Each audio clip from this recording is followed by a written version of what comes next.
Welcome to another episode of the Strange Motion Way podcast. I'm your host, Tim Strange, along with my current wife.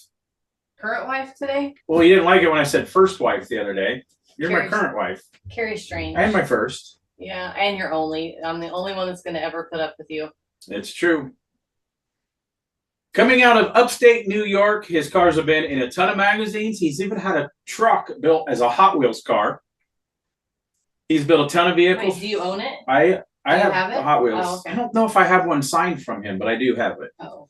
You have to dig it out. He's built a ton of new vehicles for the OEM for Ford for the SEMA show. One of them actually went over 200 miles an hour in the standing mile on one of those projects. It was a Mustang. I don't know how. And he didn't wreck it like all those videos online. He's been a Riddler Grade 8 finalist, which I went and helped on that. He built the Syracuse Nationals giveaway car for what I'm just going to say, probably 80 years he's been doing that. For 80 years, he's been building the giveaway cars. And one of the little roadsters, he got one of the coolest covers ever on Street Rodder, him dirt track it, turning it. He even looked cool on that picture. There's a ton of other stuff that he has done. He's got an awesome wife, but I thought she was going to be. We put up with Dave for Jill. And he's got an amazing son. And I'm going to say, we say this by a few, but one of our best industry friends that we have, Dave Tucci of Tucci Hot Rods. Hi, guys. Thank you for having me. Absolutely. Well, thanks for coming back. We forgot about your schedule a couple nights ago. And Yeah. like, oh, you were dynoing cars anyway. So it's like, oh, that works better. Let's just do it Friday. So. Yep. That was a crazy, crazy day. Remember when we were young builders and we thought when we get to be our age, things would be calmer and chill and run smooth, and it seems to be more crazy. It is just crazy, just straight out crazy.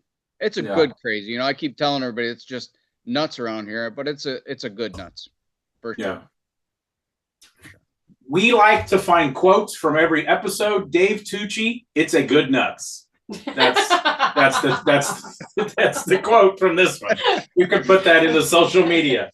Oh boy. I think I gotta write that down. Yeah, I'm gonna write that down. So let's go back to little Davey Tucci. How you're a junior? I'm a junior. Yep. Yep. You recently lost your dad. What has it been? 2 years now? A year August.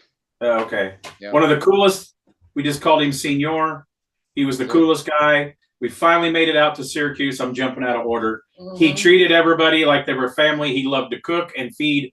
And that was the first time we went on hardcore diets after being at the Syracuse Nationals, stopping to get ice cream all day long and the fried dough balls, whatever those were called. Yeah. So again, out of order, but I was thinking about this earlier today. One of my favorite memories, I have lots of them, but one of my favorite memories of you and your dad was, I don't know what year it was, but it was in Indianapolis. Oh, I know where you're going with this. Yeah. And we went to Olive Garden. Mm-hmm. It was a year you had the Copper Roadster in Indy for the Good Guys show. And we went to dinner, and we had dinner, and everything was great. And like your dad never said a word about the food until the waiter came out and asked how everything was. And then your dad just was like, oh, it was awful. It was terrible. It was awful. I was like, well, what could we do? You can't do anything. You can't cook. And he was like, well, you want me to bring the chef out? You can't call the guy that cooked this a chef. He said, oh my. Yeah. I don't remember that at all. Oh yeah, we'll never forget that. You were like, yeah, that's just my dad. You know, hardcore Italian times that's two. Funny. Then that's why I was really blown away. I thought it was a joke after we came out to Syracuse Sunday night. It's like, oh, after we tear down, we're all going to dinner on the way home. Where are you going? Olive Garden. I was like, there's no way Senior's going back to Olive Garden. And we did. And he's like, oh, I've calmed down in my older age. But yeah. That is like one of my longest. And that was like, I think the first weekend we met him. Favorite stories is because he was just like, just disgusted. But he never said. Like, he ate it. It was nice until they asked. And one of my favorite memories of your mom when I was there helping on the Riddler thrash. You know, you got a full kitchen, everything, hangout area where you could just stay and eat. Even though we're thrashing, he has to go to breakfast every day to some restaurant where he has a breakfast thing named after him. And he's a big deal around there. and she kept wanting to cook. And it's like, Mom, no, Mom, no. She just wanted to cook. The Italian people, they want to cook for you. Well, then finally you caved. It was like me and um, Rich, rest in peace, Rich. It's like, Dave, we don't need to be leaving for dinner, for lunch. Just let your mom cook. Well, then I realized why. Because we ate so much of her food, we all wanted to take a nap, and Dave knew that he wouldn't get proper work out of us because we ate too much pasta and breads, and oh yeah, it was incredible. Okay, All right, we'll jump out of order a lot on this one because we know That's so all many good. stories of Dave. Yeah. So let's start little Dave. Little Dave, how far back? Where were you All right, conceived? So the first car memory I remember when I was little, I think I was 4 years old, and my dad got me one of that hot foot. I think it's a T-bucket little model car that you ride on. And I would do wheelies for hours up and down the hallway at the house. And that's what it had, like a little wheelie bar in the back, and it had a little supercharger with zoomies, and then it was a little electric car or what it was. So, and back and forth, that's all I would want to be, is on that thing. So starting at 4 is what, as far as I can remember, I was just totally hooked on cars. So, like, your dad really, as I remember, really wasn't a car guy. I mean, he was because he was around you, but was he, when he was younger, did he have any hot rods? He built his own cars. That's how I got started. I mean, my first memory of him with cars is he had a 56 Ford convertible that I helped him bleed the brakes in the driveway. So I could barely, like, I sat on the edge of the seat, and he just told me what to do, and we bled brakes when I was, oh geez, I don't know, maybe 6 years old or something like that, or I don't know what the years were, but so he was into cars. He had cars before I was born. He had a T-bucket that had like IndyCar tires on the back. It had a small block Chevy with a 671 on it, but it had a carburetor inside the 671. Because he had a friend that was had owned a diesel shop and a diesel mechanic, and was able to get the superchargers off of the diesel motors. So he hand polished them and chromed them and all this stuff. And this whole T-bucket was a crazy. Years later, in like the 90s, Don Garlett sold a fake one of those. Oh, really? A hollowed out, I don't know if it was even plastic or metal, a stamp, and then a carburetor went inside. It was a dummy. Yeah, that was something he sold as a product, right? Yeah, later on, yeah. No, this was early, and like 73 or something is when he built that. So he had that for a while, and then when me and my brother were getting older, he couldn't take us around in a T-bucket anymore, so he built a 32 Chevy 4-door sedan, built the whole thing. And in fact, that one had like fiber optics in it from the Corvette. You know how they used to have the little thing across the dash with fiber optics in it, and then you ran all that so you could tell if the taillights were on physically or not. Oh, okay. Yeah. It was kind of cool. I think they were maybe in the 60s on those. See, I'm learning something tonight. So I knew he had cars later, but I didn't know he had cars when you were younger. Yeah, no, he had cars for a while. I mean, he would take me to Little League practice in the T-bucket. And on the way home, I think he was getting ready to sell it. He's like, I think it's time for you to drive this. And Little League, you're what, 11 in it? And this was a stick shift T-bucket with the steering wheel that was straight up and down. Yeah. So you'd reach down, not between your legs, but just off to the side to grab the shifter on the floor. And he let me, steer it down our little side street at 11 years old. So that was pretty cool. I see it too with the IndyCar tires on the back. Those, like, there's a bunch of those cars at Galpin that have that tire on. I love that look on that stuff, man. That's cool. Yeah, he chrome plated every nut and bolt you could possibly do. Back then we had a chrome plater not that long ago, not far away, but he would just box up everything, and everything was chrome plated on that thing. So it was a show car for him, but he drove it a bunch around. Cool. So So what did you have for your very first car in high school? Or my how old were you when you got your first car? well, first car that I drove to high school, or my first kind of Your first car. I got my first car when I was 8, so I don't know how early you got your first car. Oh, well, I drove like the family car, which was a 85 turbo coupe, automatic, because my mother couldn't drive stick, so we had an automatic. But it was one of those cars where it was a good one. So it was, for then, it was a 4-cylinder turbo, but it was fast. You can get it just right where it would just kick down at the right speed and the thing would just go sideways. So that's what I drove to Allegedly. high school. Allegedly. Yeah. Allegedly. So that's what I drove to high school. But when I was 15, he bought me my first car, which was the 63 Falcon. And I still have that body today in my house garage. And how did that car, I know how it ended up or how it was there for a while. How did it start out? It started out, it was baby blue.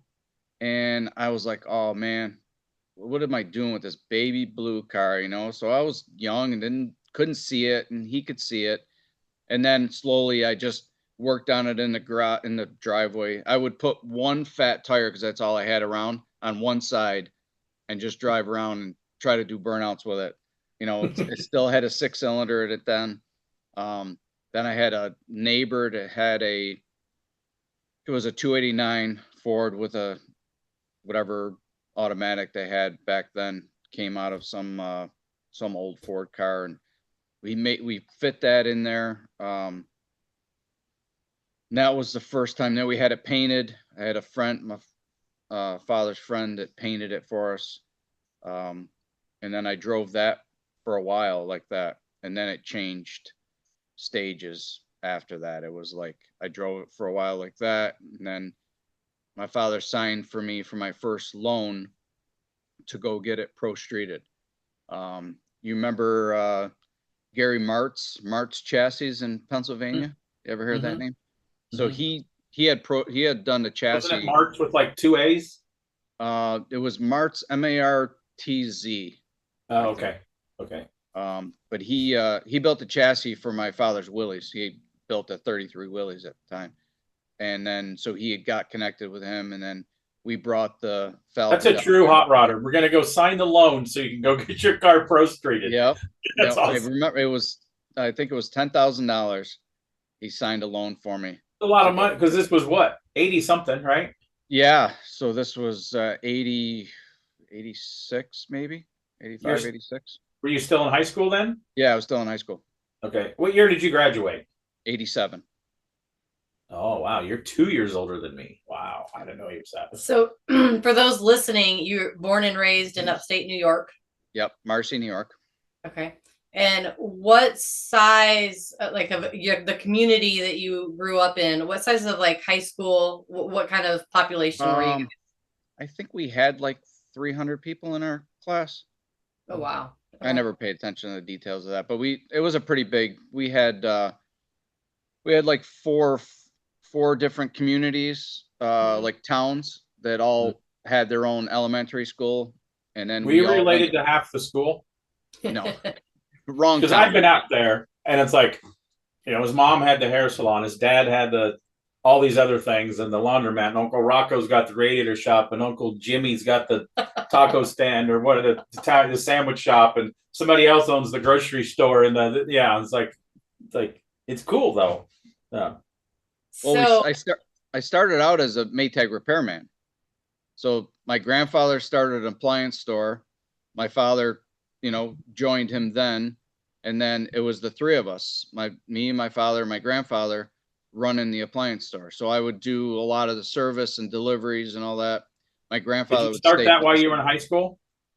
Yeah. Well, yeah. Well, he used to pick me up from elementary school to go do service calls. Okay. So that was your first job. That was my next question. That was my first job. Yep. So you don't pay attention to those details as far as how many was in your graduating class. So what kind of student were you? I graduated. So No, I wasn't a good student. I guess if I was in school now, I would have every acronym they had available. Yeah, they didn't have ADHD and AD, No. all that. It's like, yeah, I would We're have. just like, pay attention. What do you have? I've got the alphabet. That's what I have. I have all.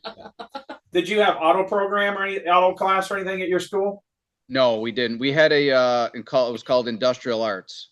So we had like in industrial arts we had machine like a couple lathes and a mill. Then we did a small engine shop in the same room. We'd rebuild that. We had an electrical thing. So I was in all those classes and I did well there. There's so many of those, so many schools have dropped that stuff. Yeah. And I didn't do the metals because I knew enough metal stuff because I was working at the body shop already. But I took beginning of drafting. I liked that. I took woodworking. I still got the dresser that I built. But those classes helped guys like us graduate because we were learning stuff. Yeah. I did. I got B's and stuff. I got maybe a couple A's, maybe a C. I couldn't. My dad didn't like it if I got a C. I had to try a little harder. But yeah, no, my mother got me every tutor, everything you can think of to help me with school. I just didn't want to be there other than industrial arts. You know, it was tough. But it's fine. I didn't go to college. You know, I worked at the appliance store the whole time. And, were you in any sports in school?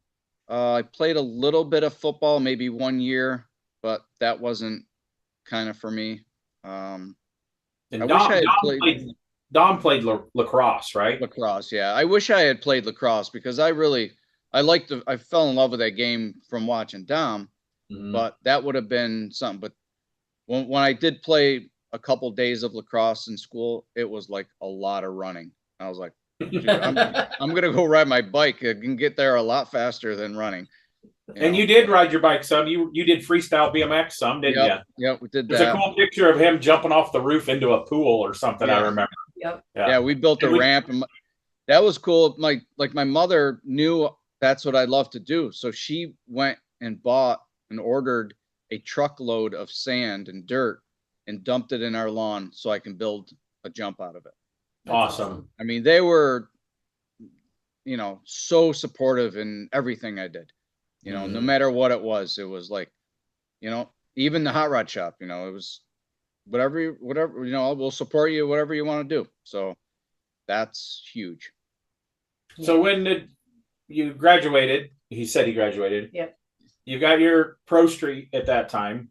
Were you drag racing at any time in high school too? Not in high school. After high school, I started drag racing. Allegedly, what you got a pro street car? Was there some street racing going on? I saw some. Yeah, we had a pretty good car culture in our town. It was Arby's Wednesday night. You know, everybody would meet at Arby's, and back then there was a lot of. I mean, we thought they were very fast cars then, but it was cool. There was a whole bunch of us friends had Camaros, and that's one thing too is I had my Pro Street 63 Falcon. All my best friends, and we all still have our cars. So we have Steve, you know, Steve Cater, he had his 69 Cougar Eliminator. You know, for being 17, he had that in high school. 428 R code car, still has that. Our friend Wiley has a 69 AMX that had a big black Chevy in it. You know, we all had these cars and we still all have them. That's cool. You saw that picture up in Senior's mezzanine with all the cars lined up, right? Or, you know, I don't know if we had it then, but one of these days I'll send you a picture of that. It's pretty cool. Dude, I've never been out there since the new building's been built. How many years ago? Oh, you haven't? I have not been since the back building's been done. Gotcha. Yeah, that was 2010. Syracuse, but we didn't come to the shop because you guys were at Syracuse. Right. Yeah, 2010 we put that up. Yeah. Oh wow. That's been a long It's time. been a long Need to time. come visit. Yeah. Yeah, so Senior has a little project upstairs, is like a man cave.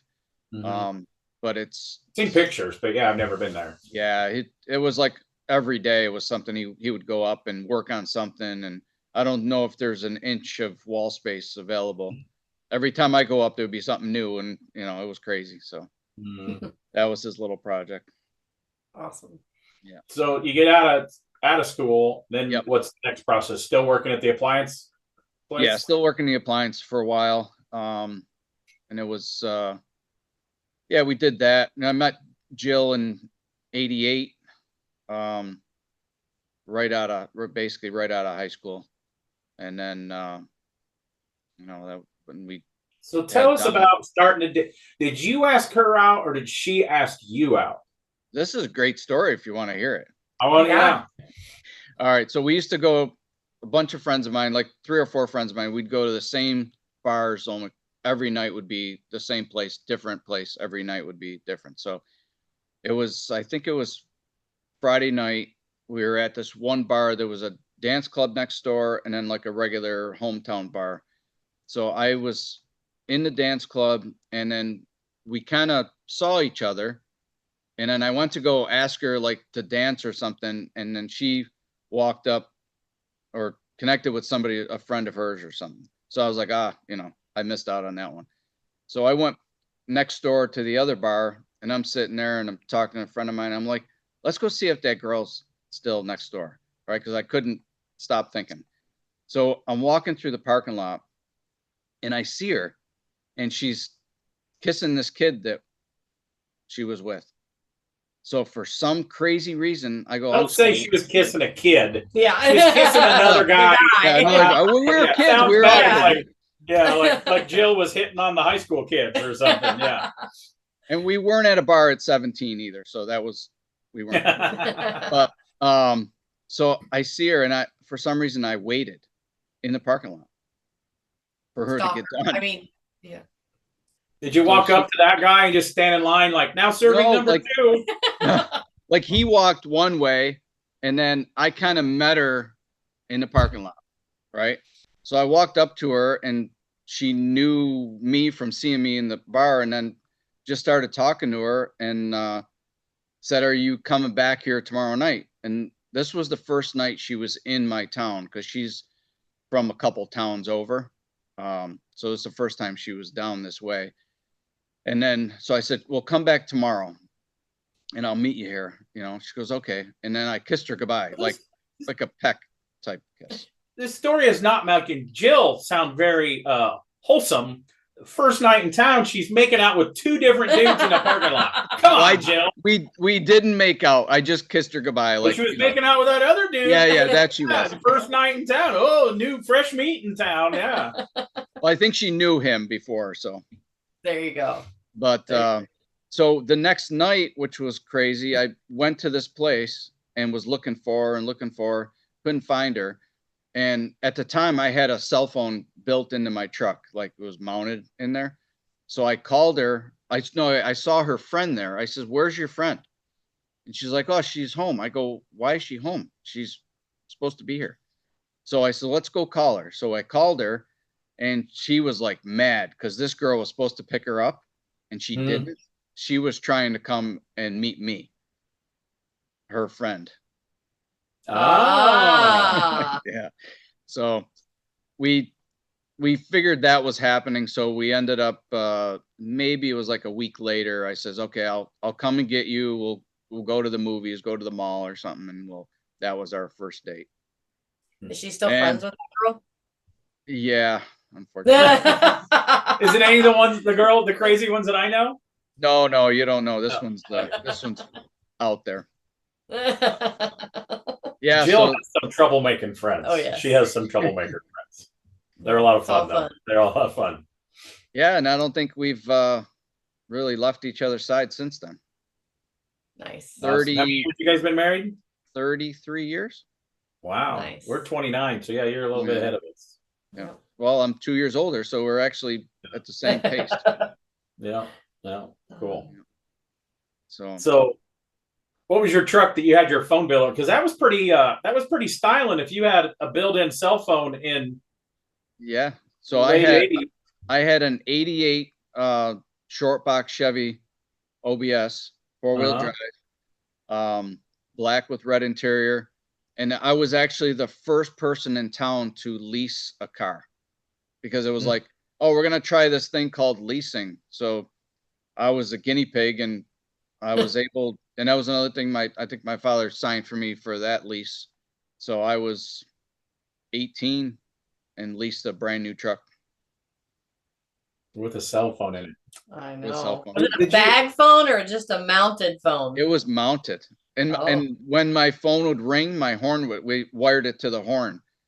So the horn would blow. Did you have a polo shirt on with a popped collar? No, I wasn't that. Oh, okay. I was still a hot rod guy with just a nice truck. Okay. So you still had the Falcon, obviously, because you still own it. Yep.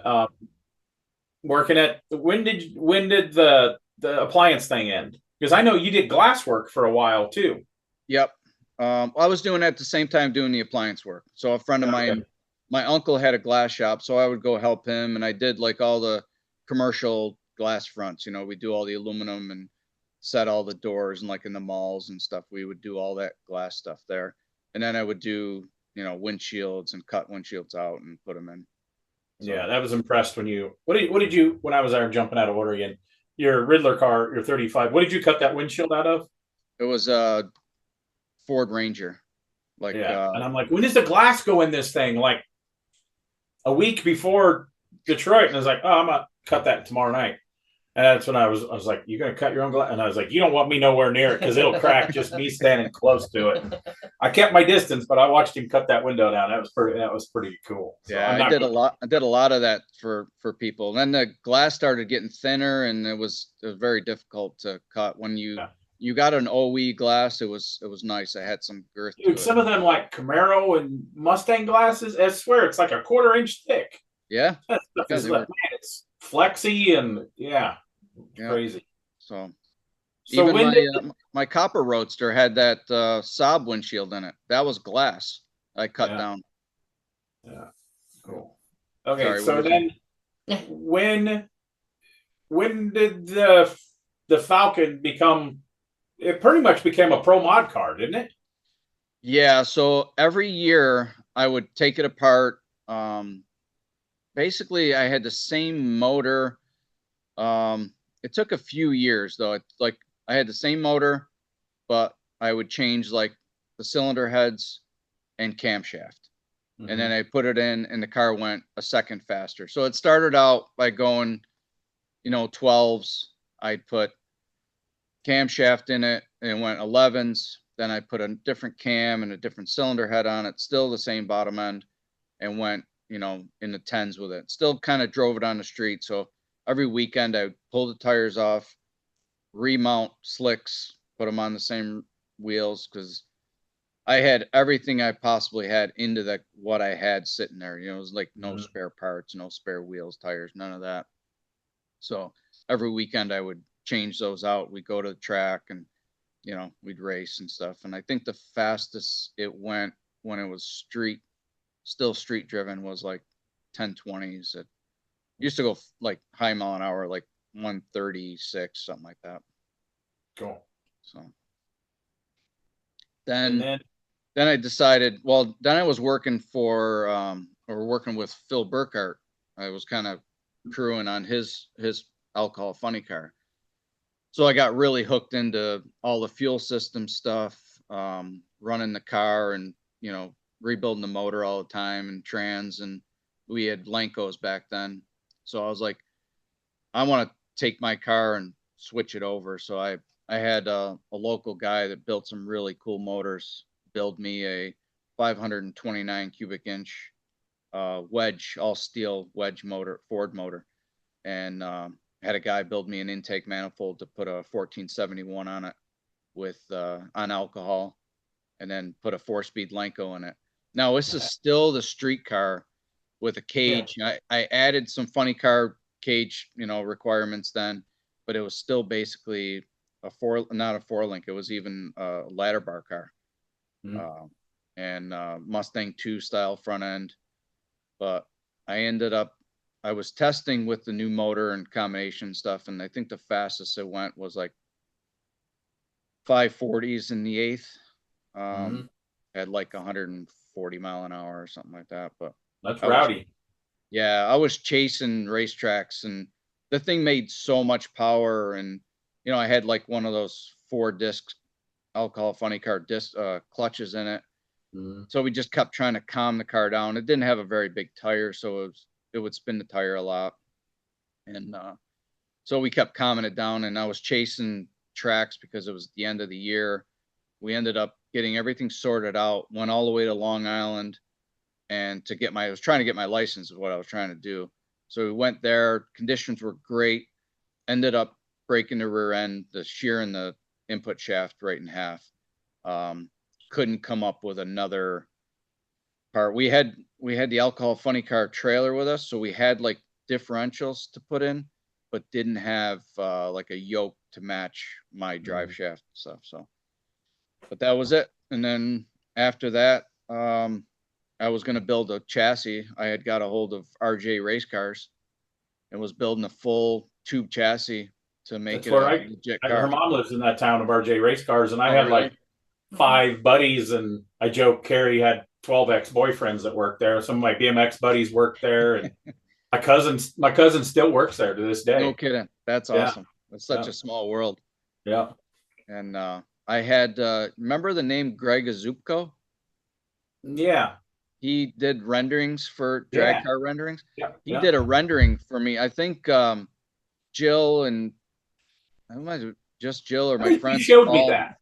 Yeah, they all pitched in and paid for like as a birthday present type thing. Is that guy still around doing graphics and stuff? Oh boy, I don't know. I haven't heard that name in a long time. He did a lot of like the Pro Mod cars there for a while, and he just had that cool. Yeah, and you could tell really cool what style. year it was when I was getting the renderings done. It had blue and pink and everything else in it. I still like that. I'm gonna do some stupid stuff on my OBS truck. So yeah. This whole rendering will come back. Yeah, yeah.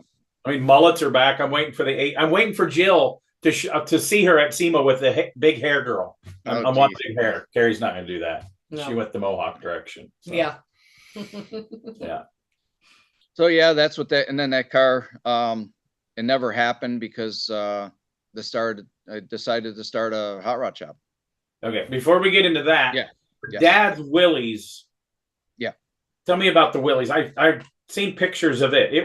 Wasn't it like purple flamed or no? Purple flamed. Yep. Yeah, and it was a big beast motor too at that time, wasn't it? Yeah. So we were friends with Freddie Castronovo, which was Top Fuel funny car team. He was right down the road. He was like a couple miles away. So we would hang out there, and we got to be. I mean, we were. My father grew up. That are still promo. No, that's Castellano. Yes. Yeah. No. This is still running pro. They still run. He's like a Pro Mod champion still. If you remember, his funny car was Utica Flash. Okay. So that was his funny car, and then my father grew up with him, and Freddie's daughter and I were born like one room apart, one day apart. So we grew up together and stuff. And then my father was talking to the tuner and the builder there that he wanted to put a Keith Black Hemi in his street car, which I'm sure Keith Black did it, but I think this was like one of the first ones. He had to drill all the front of the motor out to put a water pump on it because those weren't drilled. They had water jackets in them, but never drilled for water. So he did all that. And then we sent it out to Keith Black to seal all the sleeves in it and everything. And then we were picking through piles of cylinder heads that came off the Top Fuel car that every single one of them were cracked between the intake and exhaust ports, right across the spark plug. So we had to find ones that weren't cracked, and we just kept digging until we found a set, and that's the motor he had built. And that was it was a real supercharged motor this time. The only thing is the hat that was on it, he had like used to call it a buzzard catcher. So it was huge, but it was big enough to fit a single 4-barrel in it inside the lug catcher. Is that car still around there? It's in New Jersey somewhere. And the last time I heard it, it's the same as when he sold it. Oh, cool. So a quick change rear, all that stuff, everything you can think of that he put in that. And that took him a little over 10 years to build that out of our little garage. No. Well, you remember the garage, you remember the little garage we had where Rich painted my Roadster and stuff? Did you ever go Kinda, to? yeah, kinda. I think we drove by it or something. Was it on your house or your dad's house? It was at my dad's house where I grew up. It was the house I grew up in. Okay, That was the garage we built everything on. I think the one morning we plowed the driveway. Okay, that could be. Yep. So that Willys was pretty crazy. Ended up that went through a couple stages, a couple paint jobs. It was first eggplant color, and then he changed it to black with the purple flames, and that was pretty neat car. Cool. So you said you parked the Falcon because you decided to start building hot rods. Yep. So were you doing any work for any of your other buddies at that time? Why did you think, hey, I want to do this every day? Yeah, so that's what I was doing, a lot of work for friends, like actually back halving cars for friends and doing a lot of exhaust work, stuff like that. I built a lot of like X pipes back then and big exhaust, 3.5 inch, stuff on their street cars. And then, the word spread and I was doing more and more and more. And I was like, man, I like doing this. I would service appliances in the morning and then at night work on the cars all night. So where did you jump in? Where was your first shop at? It was at the garage, our home garage. Okay. We had somehow a guy from Erie, Pennsylvania had got a hold of me. He had an old Boyd Roadster that it needed finished. So we worked on that and we got it, I think, finished enough to where it like had to go to paint and stuff. And then the customer took it and had it painted.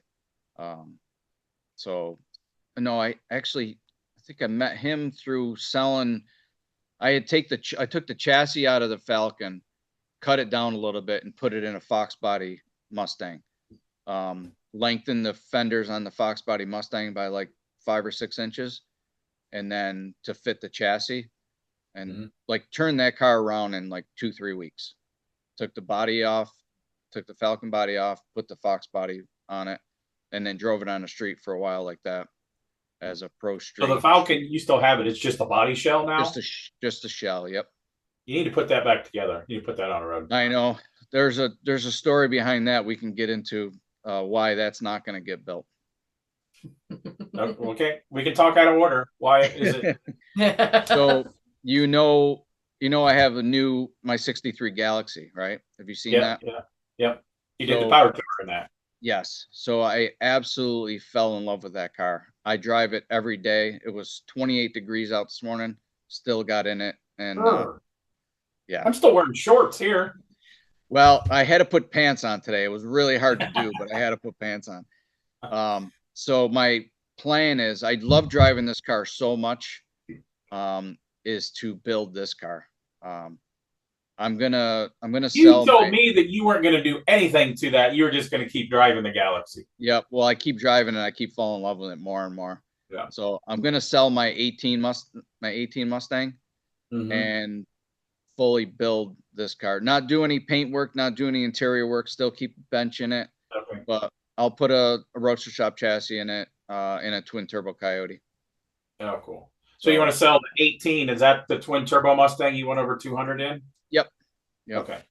Now we just dynoed that too, and that made a 1,071 horse at the wheels. Wow. We'll get to the SEMA car stuff. Yeah. So let's go back. So you're doing that Roadster. Left for paint. What is the first like big car that you get to do to come out of the shop?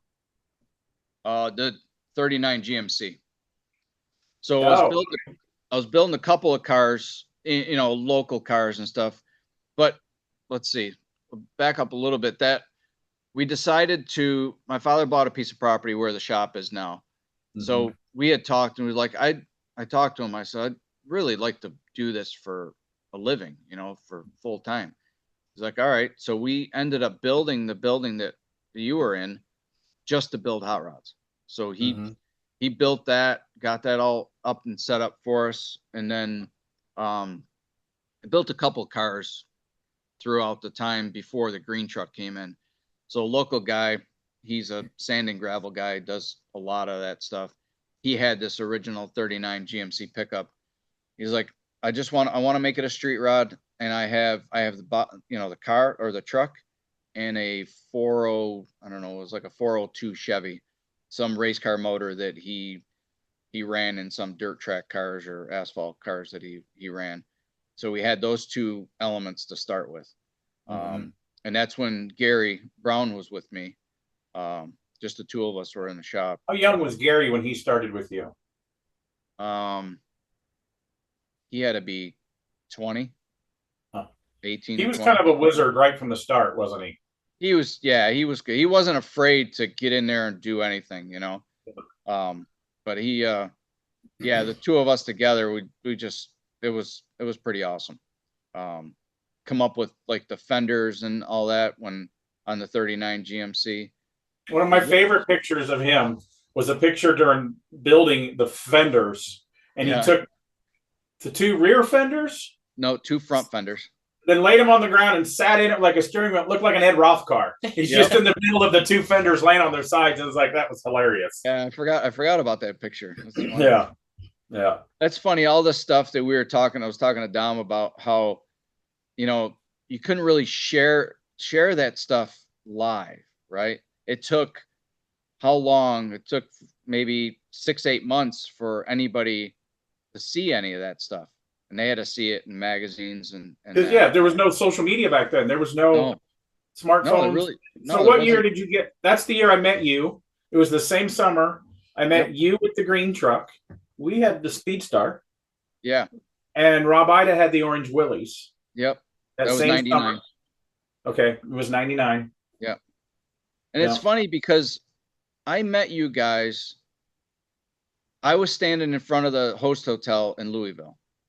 And you guys drove by, and for some reason, it was like I already knew you guys, like because we knew each other from reading about each other in the magazines too. No, there was no magazines before that. Oh yeah, because you weren't in that truck. I was nothing. I mean, we went to Columbus and debuted the green truck, and I was parked in the back corner next to the French fry fryer thing.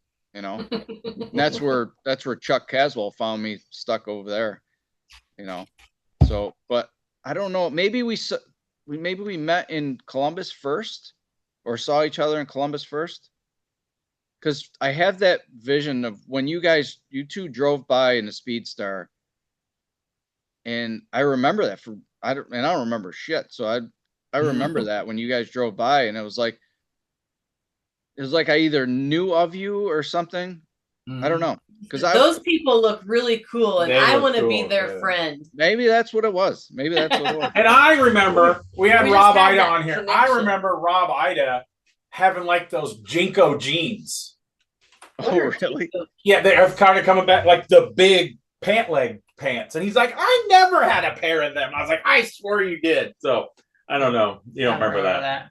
She doesn't remember that. She would have remembered that if he had those. You know what I'm talking about, right? They're I don't think he had those. Yeah, I don't think so. Because he wasn't a skater kid. That was like skater kid stuff. Yeah. So, and then, Rob and I knew each other from the Willys days because he was doing Willys and my dad was doing Willys, and then I don't know how we got to know him through that, but then I remember meeting him when he had the ice creamer, the 33 Willys. Yeah, that's when I met him, and we talked about how we were doing the 33 and stuff. That's how we met him. Yeah, I think I met him then when he had that ice creamer car, but then got to know him more this summer because we had a car we were showing when he had the orange Willys a couple Okay. years later. So, Yeah. because that ice creamer car was like almost the same year when Alan Johnson had his 37 tan cream color banana shaker. Like they were both on the cover of Street Rodder together, I guess. I remember all the stupid shit. That's why I swear that Rob had Jinko jeans. No, I don't remember that. No, I never really, I looked maybe at some hot rod magazines and stuff, but never, you know, I barely made it out of high school, so I didn't read much. And You looked you at the know, picture, Jill and Dom punish me when it comes to like my punctuation and my spelling. You know, I'm getting better because I have to do a lot of email stuff, but Well, they have spell check now. yeah, my computer does a lot of that for me. Yeah. Which is good. But yeah, so that when we brought out the green truck, well, I had first met Scott Parkhurst because he called me and had some sort of cruising going through our town. So he heard about us having a hot rod shop, and he called me. He's like, "We want to go to this. I think it was like we have a beach or a park or something nearby." He's like, "We want to go to this park. Is there anywhere we can get food and stuff?" I go, "What are you doing?" He goes, "Like, well, we're having a bunch of cars. We're driving cross country and stuff." I go, "How about you come to my shop? I'll open up the shop. I'll bring food in here." He goes, "Really?" My dad will feed you. My mom and dad will feed you. Exactly. So he did that. I met him, and it just, I don't think we weren't starting the green truck at that point at all. I don't even know what we were working on then, but he came through. He had a bunch of guys and hung out and met and everything and ate. And then I had started the green truck and took pictures of it. I had to mail them to Street Rodder. So he was with Popular Hot Rodding then, not Street Rodder. So I mailed him, and then so you have Street Rodder, Popular Hot Rodding, Classic Truck, 3 offices right next to each other. They just had different doors, right? So I sent it to him, and he's like, "We want to shoot this. Where's it going to be?"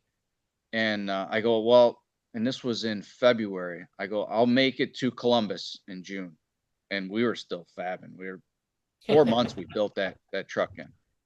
And so we got everybody together, you know, and that's where you have friends and stuff that just stay up all night and just do whatever, you know. But we made it to Columbus, and then Matt Emery from Classic Trucks shot it. And then let's see, Eric Geiser, they all said, "I don't care who else is shooting it. We're shooting it too." So it was, because back then they would do that. They would shoot it for all those different magazines because there was so many people that just read that magazine and this magazine. Right. And now they don't do that anymore. There's less magazines. That was pretty awesome to do that. And then so Matt shot it first. And then Scott had oh geez, who shot that? He's a Porsche race car. Rich. Yeah, we always see him at PRI. Yeah, Tall Rich. guy, guy. deeper voice. Rich. Yeah. Rich Shanae. Rich Shanae, Yeah. So he shot he had the best shoot. I have to admit, his shot was amazing. It was like, oh man, when he shot our Riviera, man, the pictures were incredible on that. He was like 50 yards away, and he had the camera set up, and he's kept running up and picking out blades of grass out of the way, and it was pretty neat to see all that. But then when the magazines came out, started in November. Classic Truck came out on the cover. Then the following month, December, came out in Popular Hot Rodding. And then the following month in January came out in Street Rodder. And 3 consecutive months, 3 different magazines. It was wild. It was on the cover of Street Rodder too, right? Yep, Street Rodder, yeah. All covers, all 3 were covers. Okay. So that was kind of what built our whole business. Because we met Chuck Caswell from Absorber, and he invited us to go to SEMA when we were in, I think we were in Columbus the first time. He invited us to go to SEMA to bring the truck. So Gary and I drove out, never been to Vegas before, and drove the truck and trailer out there, and we hand rolled over 5,000 posters of the green truck. So it was like the time. Absorber, if nobody's ever been, they have some of the coolest booths. They'll put carpet down and they always do posters. Even at the Street Rod Nationals, they do posters. And then the ad, you got in the ads, and you got one of the ad that was in the, like, you've got the big, almost billboard size in your shop. It's hanging up in the shop. Yep. Yeah. And then after that, your car went on tour with Rob's Willies, right? Well, and from Columbus, not Columbus, from SEMA, we met Dan Sear. Remember, he had that 3-show tour in California. Yeah. So after SEMA, we got invited right to do the West Coast tour. So we remember Don Tognati. So we met him because Dan Sear asked Don, can he use your lot to park his truck and trailer in? So I met him, and he was amazing. Oh my God, what a guy he was. He took me to the airport, picked me up from the airport, took me to dinner, all this stuff. Had a place for me to park the truck and trailer. And I think it was every other weekend I was flying back and forth from home to California, setting it all up, and then driving to the next town, Sacramento. Forgot. So if I remember right, we talked about some of this when we had Jack Walker on, because he used to haul ISCA tour cars. Was that a paid tour that you got paid to be like a feature car at? Like some things that people don't remember, that era was in the 80s and up in about mid 2000s. You could get paid to your car just go if you didn't want to take it. Like Jack Walker he talked about hating your copper car. Yeah. He wasn't the one that, remember, they lowered it and they cracked the running board so a sign had to be on it. And he goes, that goddamn air, because he never liked air ride stuff. And but yeah, like when we did go back and listen to the Jack Walker, when we talk about a lot of how much money he was making to haul feature cars. That's why he bought a stacker rig and all that stuff. So yeah, you got paid for your car to be a feature car. Yeah. Yep. And then from there we got, that was the green truck. And then we went to a bunch of different places. I went back to Reggie Tibbetts' place in Albuquerque. I went there. I actually didn't go there. I had a friend of mine bring it out and have it on display at Reggie's place. But it was just like for a few years. Traveled around with Absorber to everything from Lead East to Detroit to all these different places, which was really cool. And I was away a lot then, I was traveling and stuff, but it's kind of what I did to be able to build the business. And it was fortunate enough to have Absorber, obviously pay my way and all that. And still to this day, you're on the walls of Zaxby's. Yeah, that Zaxby's. They decorate with all kinds of stuff in Columbia, where Mike Wolf's place is. The Zaxby's has a framed picture of the green GMC. And that wasn't even any. That was a picture taken from somebody in Rhinebeck, New York. Yeah, the show we were at. Just a random. Like the guy. I remember the first time I got, I was like, Tucci's truck's on the wall in here. I think I remember you called me from there or something. Yeah, I think so. That was funny. Yeah, so we haven't been in that Zaxby's for a little while. That did well. The truck did well. It helped. But then you have one. You have to back it up. Everybody wants to know what's next. What's next? Right. But that truck ended up being a Hot Wheels car. Yes. And I remember this is the story that you go, well, how much does that pay? And this is this part that I remember, but again, I remember that Rob had Jinko jeans, so I may not remember everything just right. That it was like, well, it doesn't pay anything. Well, I want money. And they're like, no, because there's 100 other guys in line that will want their car done as a Hot Wheels car. Yeah. So you got your targets on the wall. So I never really asked for any money. All I wanted was our name on there to say we sold it. So, and that still gets because once they have the casting, they re-release them in different colors. Every once in a while, you still see it on the shelf, and now it's pink with splash graphics or whatever on it. Yeah, I think they had to stop making it though, because it was either put our name on it or they were gonna. I was like, it's so simple just to do that. And then they stopped making it. They ceased. So, but It's like it was Matt and Debbie Hayes' T-Bird. It doesn't say their name, but it's, it says Pro Street Thunderbird. That's been 7 different colors now that I have. Oh yeah. Yeah. Well, they had a lot of different type of colors for that truck. They had, I think I've got a Easter egg. One. Yeah. I think I got at least 3 different colors of it.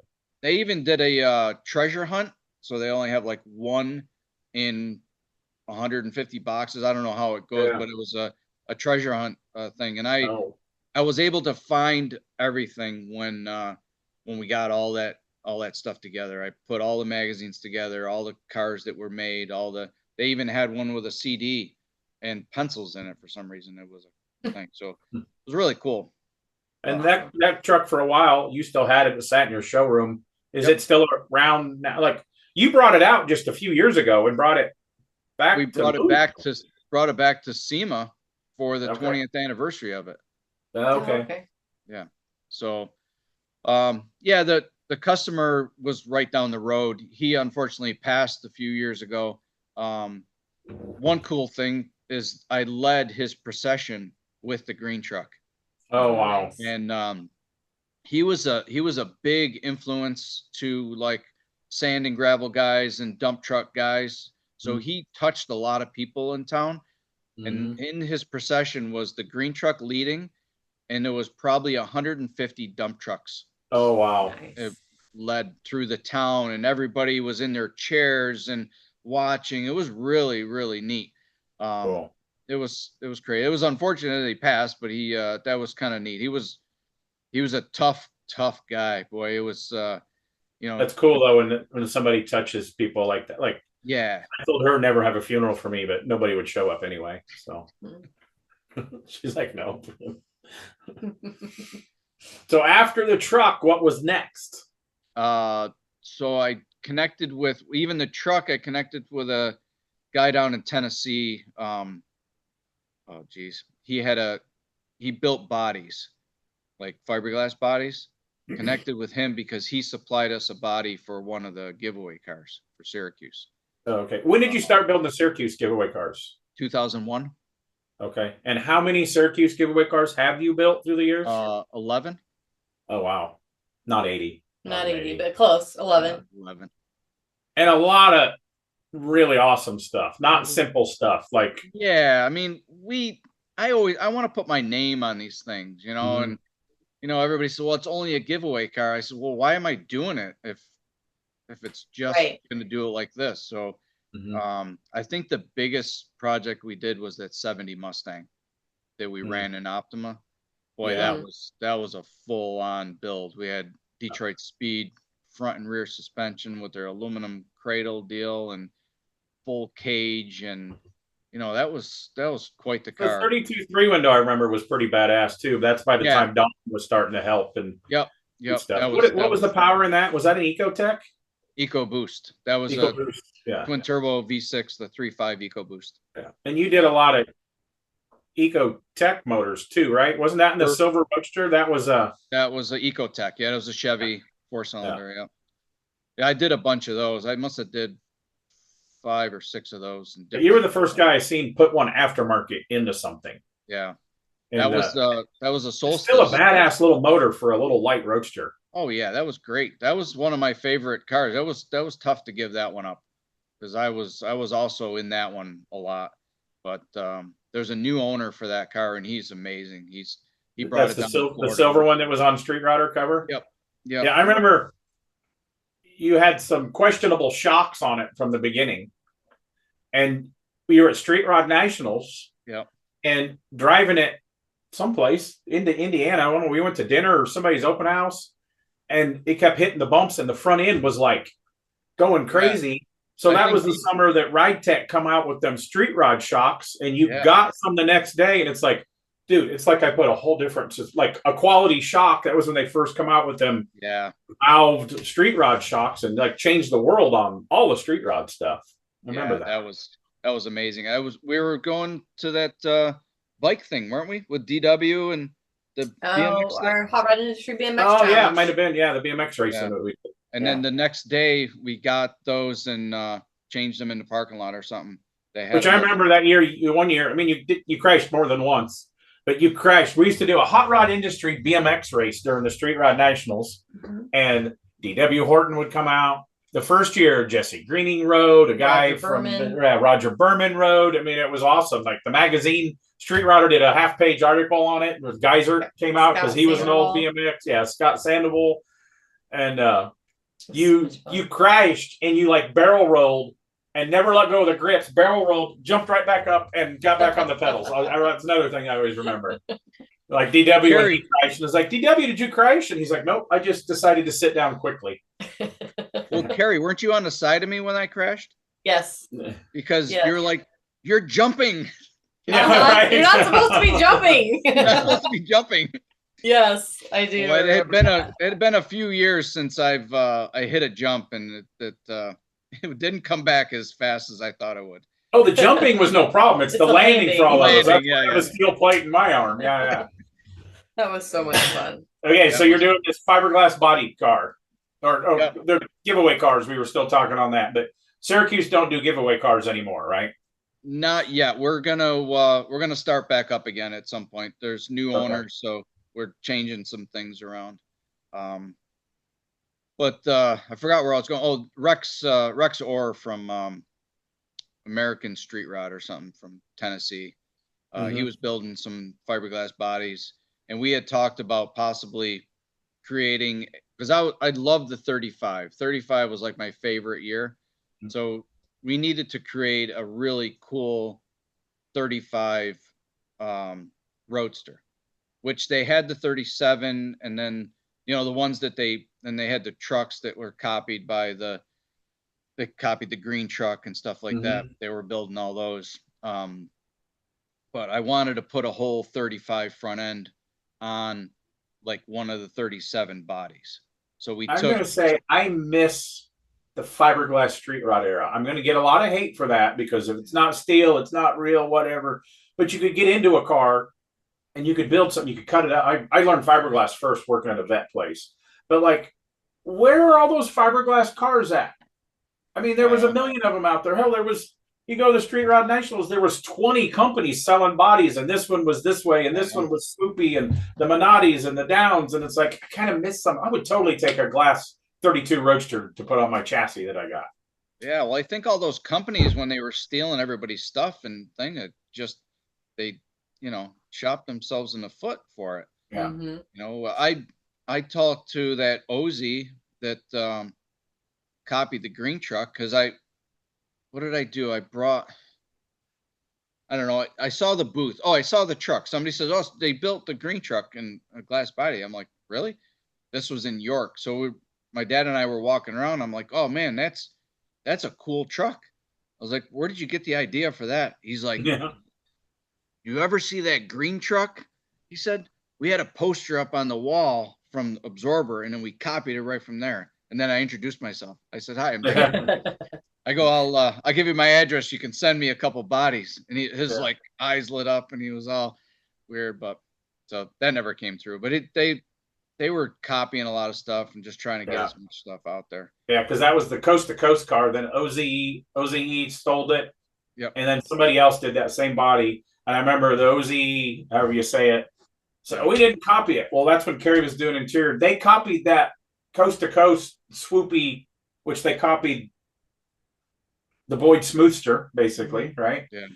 And it was such a copy to a T that wasn't the passenger door when you were building the door cards was 1.25 inches longer on a coast to coast. They were the same. That's how close they copied them on the OZE, whatever. And one of them figured out how to mount the door hinges, though. But yeah, there was a lot of that back then, man. There was a lot, yeah. So, that's and that's how the Roadster came. I talked to Rex and sent me up a body, and then I think he had like fenders and stuff like that. And we had started the Riddler car at that point, so I had a 35 grill that I knew we were going to build a one-off. so I started laying the grill out. And then, really early on in your career, I mean, that Riddler car took a long time. We'll talk about that car. That pretty much right after the green truck, somebody came to you and was like, "Hey, let's build a Riddler car." no, it started out as a street rod. It Okay. it turned into a Riddler car. It had to be a few years into it because we started early, like 2000, 2001 or something like that. It was super early. We'll talk about that because I have a funny story about that. Okay. Yeah. But the Roadster, we laid it out, and I think Tom Opoff was working for me then too. We all got together and kind of came up with a design for the 35 Roadster. Which, if people don't know, Gary Brown has his own shop, is still building amazing stuff. He kind of stays out of the spotlight and off social media. Yeah. Great guy. Tom Opoff he ran Godspeed rides in Indy for a while, and then Saltworks. He's the guy that's doing one of the places that has that machine that presses and forms the metal. So great. That's the talent that's in the building right now doing this stuff. Yeah. So quick story. I found Tom just an hour away from here. We went to his shop. He was building like mini trucks.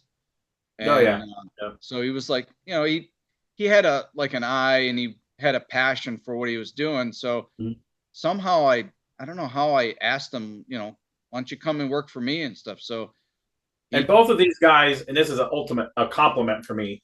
They still don't see things like everybody else sees it. Like everybody else, build me a 32 Roadster and it's going to look, might have a chopped windshield, but it's a 32.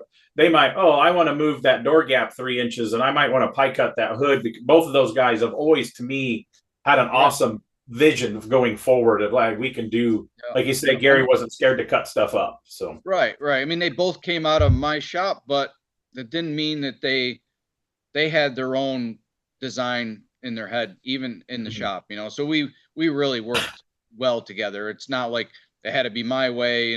We always went back and forth as far as design. So I paid those two guys once to take a long weekend from you and come out and help me knock out like the firewall, the inner fender wells, and transmission tunnel on our 51 Ford. Yep. That's when we learned that allegedly, because now Gary's married to I'm blank on her name. Awesome. We always got along, loved his wife. He's like, you're gonna learn that strippers love me. Yeah, because you spend a lot of money in the strip club. Yeah. Allegedly. But so when we laid out the 35, there was some crazy rear suspension I found. It was all independent, used I think a T-Bird center section, and they had all tubular upper and lower control arms with a CV joint thing. It was all really crazy, something I never seen before. And then built a tube chassis from there to the front, regular, like, I don't know if we used like a 32 rails or something like that to start with. So that car, we debuted it at the Roadster show in San Mateo? Not San Mateo. Yeah, San Mateo. Okay. Rich Thayer, which we all miss, started painting it here in my town, and then took it. How did you get hooked up with Rich? Because he was a Seattle guy. I don't know if I know that story or I forgot that story. I think I might have met him at SEMA, or he called me and wanted to paint something that we were building. I was so many places then. I was on the West Coast for a while, and so what he's saying is he gets around. He gets around. Yeah. Okay. Only for a short time. But I don't know how that happened. Then we connected. Also, then Rich connected me with Jamie McFarland. Wasn't Rich originally from Chicago? Yeah. Originally from Chicago. Yeah. Then he moved to Seattle, and then moved back to Chicago. And then through that circle of guys, that's how I met Jason Kilmer too. Mm-hmm. Oh yeah. Well, Jason was a young whippersnapper when we were doing the Roadster. So Rich was painting it in his shop in Seattle, And I bet Jason, Kilmer couldn't have been 25 years old at that time. oh could he? no, he was younger than that, I think. Yeah. And he came in, he was just a kid, just hanging out. He was just, you Yeah. know, and he goes to Rich, he goes, I wanna help detail this car. He's like, no. I go, Rich, just let, who cares? It's just a car. Just let him do what he's gotta do. And it is amazing to see his talent now. I mean, Oh, he it's incredible. is the guy. And still the same kid as he was when we met him, just excited to be part of the industry. Absolutely. And he just wants to be friends with everybody. I mean, he's just, yeah. Like we brought him out. I was texting him last week because we brought him out and he helped me finish the cut and rub on a car that I was doing and then put the final on my Chevelle. And we don't drink. So I was like, dude, I'll take you to the liquor store or Walmart. You can buy your own beer. You can have a beer in my house. I don't care. I'm not going to buy your beer for you. And he bought like a case for when he was here that week. There's still 2 beers a year and a half ago. Mm-hmm. There's still 2 beers in the garage fridge because we don't really have friends that come over anyway. And he goes, save that for the next time. I'll drink it. And I'm like, okay. That's funny. Yeah, that's one thing about the green truck and is how we built a bunch of friends and industry friends and stuff like that. So I remember that Roadster had a half-page color picture of you getting it on the display of this ramp and going up, and it was like because you went up and then you jacked it up to put it on these little stands. No, one of the funniest pictures of all the old guys in the background. Look, that thing was so stiff that it just went. It was like for a Roadster, it 3-wheeled up. As soon as I got all the way up onto the flat, it just flattened out. That was sketchy though. And then it was really sketchy. I made that ramp a little too tall. That was one of the first, like when I want to display it, because I always want to display stuff the way we build it, right? And Carrie, you tease me all the time that I never open the hoods on anything. I says, if I wanted to open a hood, I would have built it with no hood, right? So, but that was one of the displays where I could show it how it sits on the ground, but be able to show everything on the other side, which was really basically the one side was so you could see the right because the rocker or the running boards dropped right down on the ground like the green truck did. And then the other side was all open so you could see gears underneath of it. That's kind of how you did the Riddler car display too. Yep. That's where I started out with the That was a sketchy display too. It was a little wobbly on those wheel stanchions. Yeah, scared the hell out of me. Yeah. All indoor displays when you're putting a car up is sketchy. Yeah. Scary as hell. It's almost more dangerous for chips and nicks on your car setting up an indoor show than it is if you would have drove the damn thing to the event. Isn't it? Yeah, that's true. Yeah. That's true. Yep. Well, yeah, so we did okay with the Roadster. We had that shot a bunch of places. I think Eric shot that too. And then Scott shot that also. Is this the time now that Super Rod was around, right? Did that car make a poster in Super Rod? Yep. Yeah. That was this is about what time frame? Early 2000s, right? Okay. Yeah, 2003 or 4, something like that. Okay. Yeah. That was the same year that I talked to Jesse James on the, I don't know how we were talking, computer or something at the time, and he invited me to come out to be on Monster Garage. I messaged him. He never responds to me. If I send him, that's one guy I've never met in the industry. I know it's hard to believe. I've never met Jesse. Oh, really? I've messaged him and he's responded. If I send him something about a Little John Bachira something or a Boyd stuff, because he still likes that stuff. But like he was like today, like ask me questions. I'm on the airplane. I asked him, would you ever be a guest on our podcast? Crickets. Yeah. That's funny. I get it, so okay. Well, anyway, Monster Garage. You were on Monster Garage. Yeah, I was a Monster Garage. So talk about that process. So he set up a whole New York-based team. So we had Steve Bonji, we had Indian Larry was on the team, bunch of other guys from New York. Carrie's running out. We have an outdoor cat feeder, and the raccoons are out there getting in the food right now. She has a camera on it, so she likes to go scare the raccoons out. She has issues with our raccoons. 3 of them. They're fat little shits. The cat's just So- sitting there watching. Is he? Yeah. Oh, sorry. So I think I was already on the West Coast with my truck and trailer with I think I had just a Roadster at the time. I don't know if I had both cars in there, but I had the Roadster in the trailer, and I drove it to the set in Monster Garage, and he did a walk around, and he said, I'll trade you a couple bikes for the car. And I was like, no, I don't think so, Yeah. So I should have did it. It probably would have been. You guys built a wheel stand and hot dog cart, didn't you? Yep. So we took a New York style push around hot dog cart and attached it to a slingshot dragster. Cool. Yeah, it was cool. And I think Dom, I don't know how old Dom was at the time, maybe 7 or 8 or something. And I mentioned on the show that he suggested that when we cut the front of the car off to make it shorter, is to use that for the wheelie bar.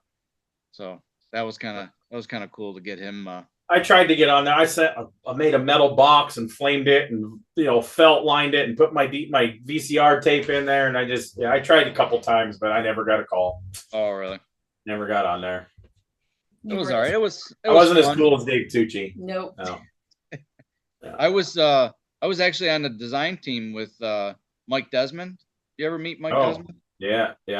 He's awesome too. Yeah. I mean, the amount of people I met through the industry is just amazing people. Yeah. I have one quick story I can't forget is when I was out with the green truck, I came into San Francisco and getting ready to display with absorbers. And I get in the trailer and the truck wouldn't start, couldn't do anything.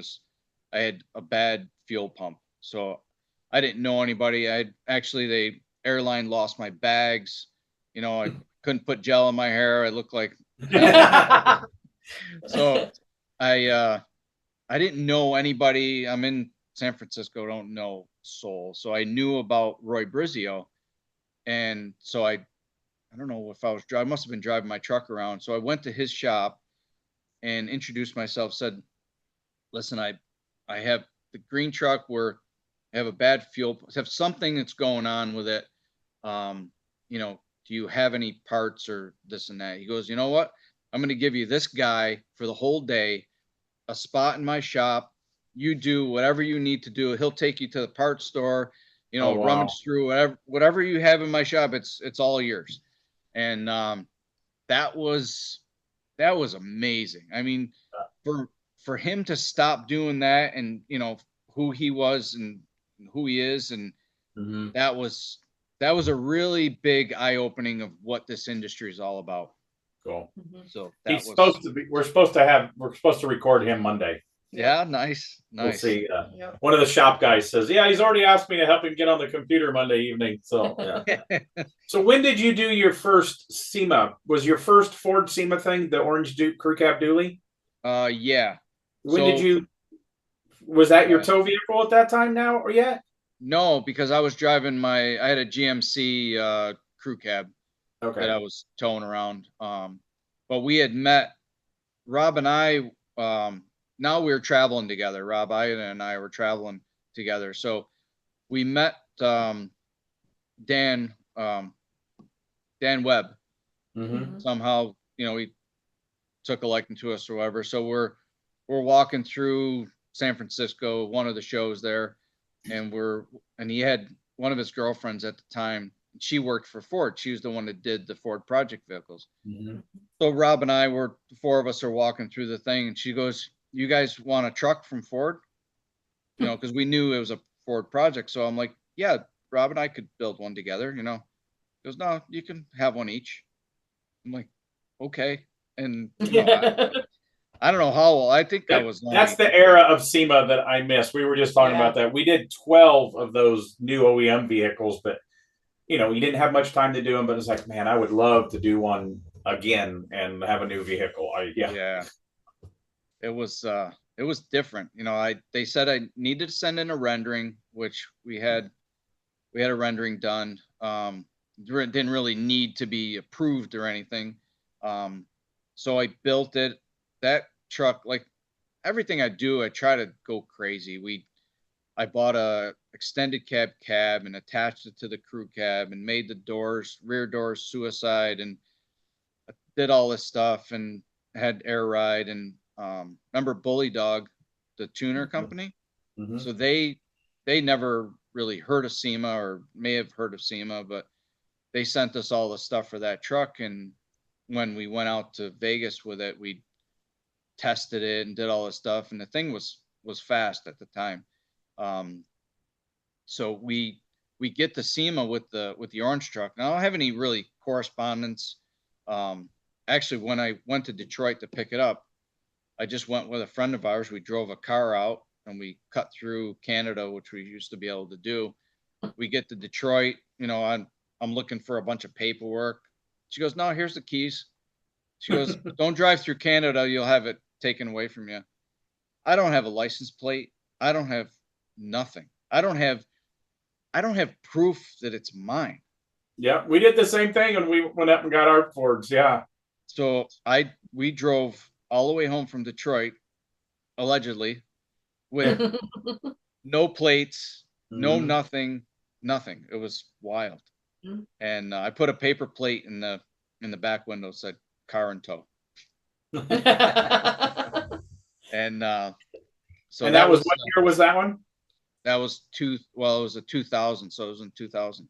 So a lot. And you still have it. I still have it. And how many miles did you put on that? There's like 170,000. There's not that much. Oh, my last Chevy, my Duramax, has more than that. Mine's got like 250 on it. So my story is about the Tucci Ford dually truck. Yeah. Is this again the Jenko jeans? I might be stuff in my mind that's not true. I think he dreams about you, Dave. But you had a couple issues of the transmission because the way you lowered it, like, cracked the housing, right? Well, the time it cracked the housing was, I don't remember who it was, if it was Jason Kilmer or Jason Rushforth.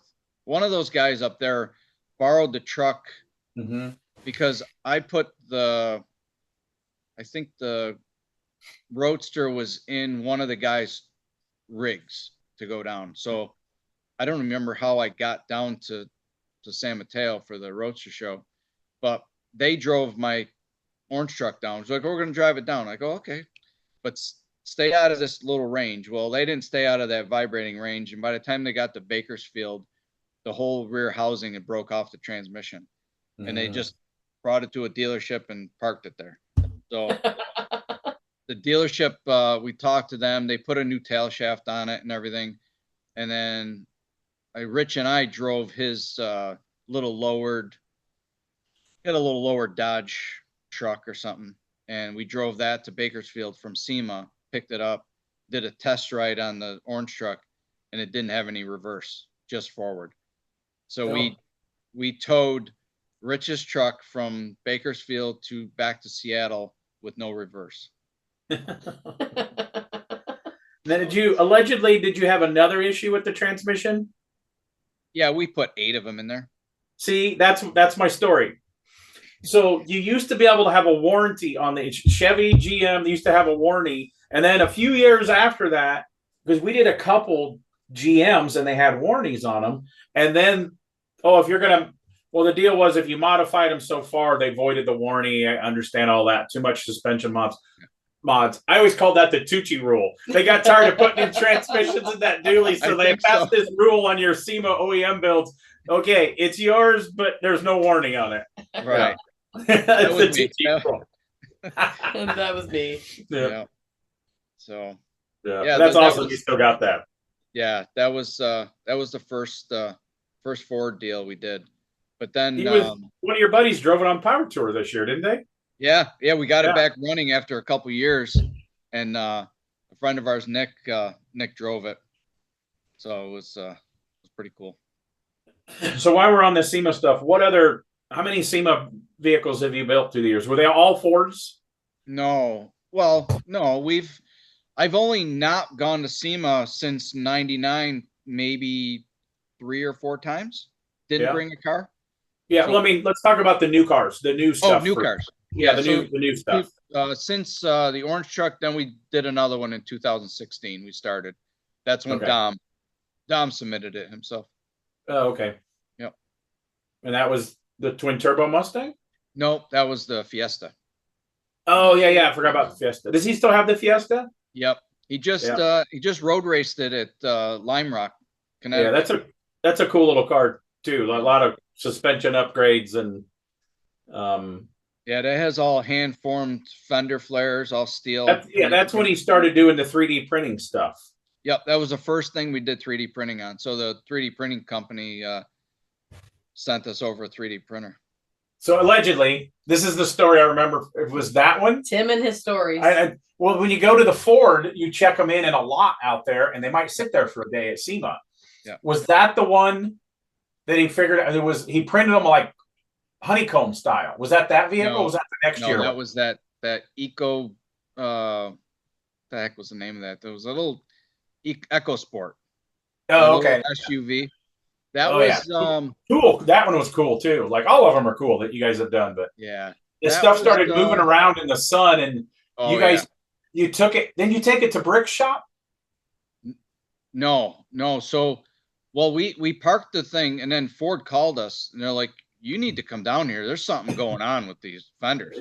Yeah. So we get there. This is like the beginning of all that. Hey, we're 3D printing parts. So at that time, it was kind of like, is this going to last in the sun or not last in the sun? Right. Yeah. Right. Because these were all body worked and painted at the time.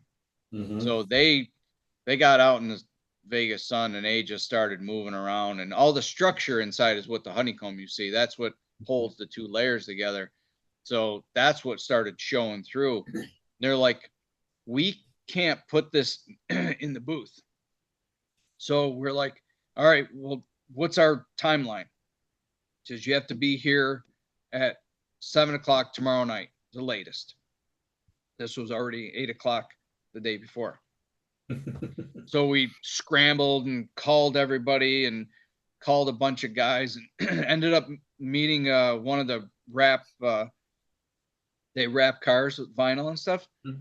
And he said, we have a shop. We're going to be wrapping over here. You can be working over here. So we rush over there.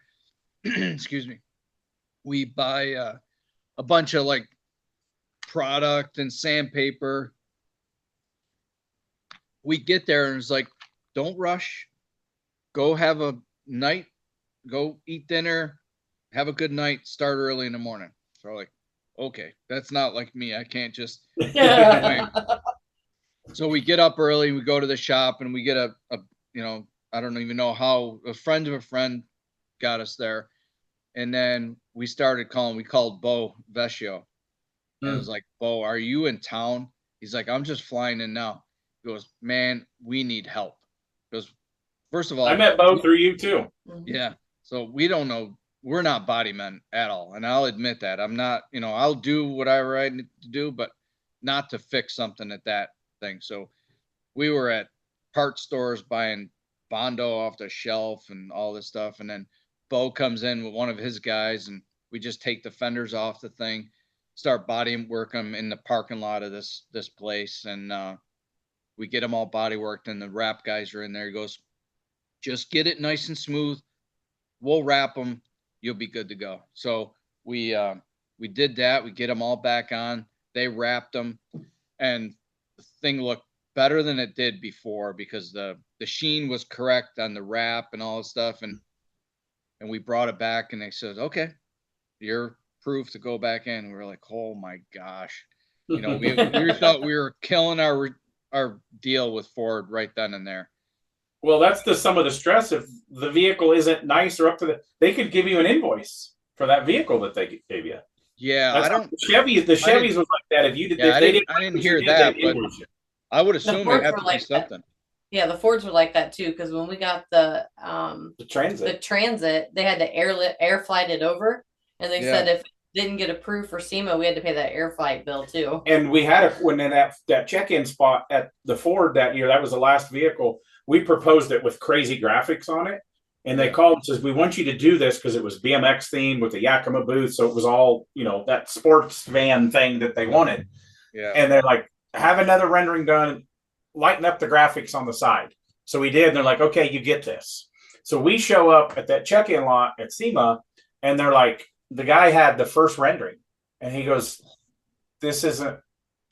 We're not happy with what you did. This isn't what you were supposed to do. And I go, no. Luckily, we had all of our paperwork. Yeah. I was like, no, and it wasn't Sherry, but it was like Sherry or maybe Dave says they were the ones that said redrew it, and we had all the emails. And I said, this is exactly what the rendering was. And then there for like a half hour, they had to go find the other people and bring them over.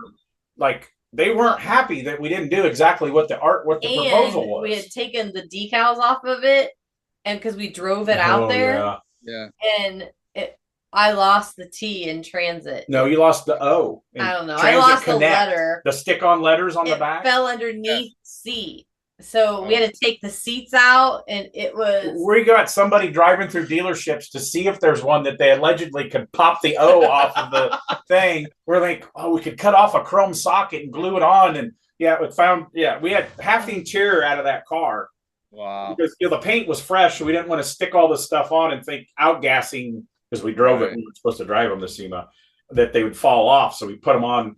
I remember that was our night. We had half the interior out of there. Yeah. Yeah.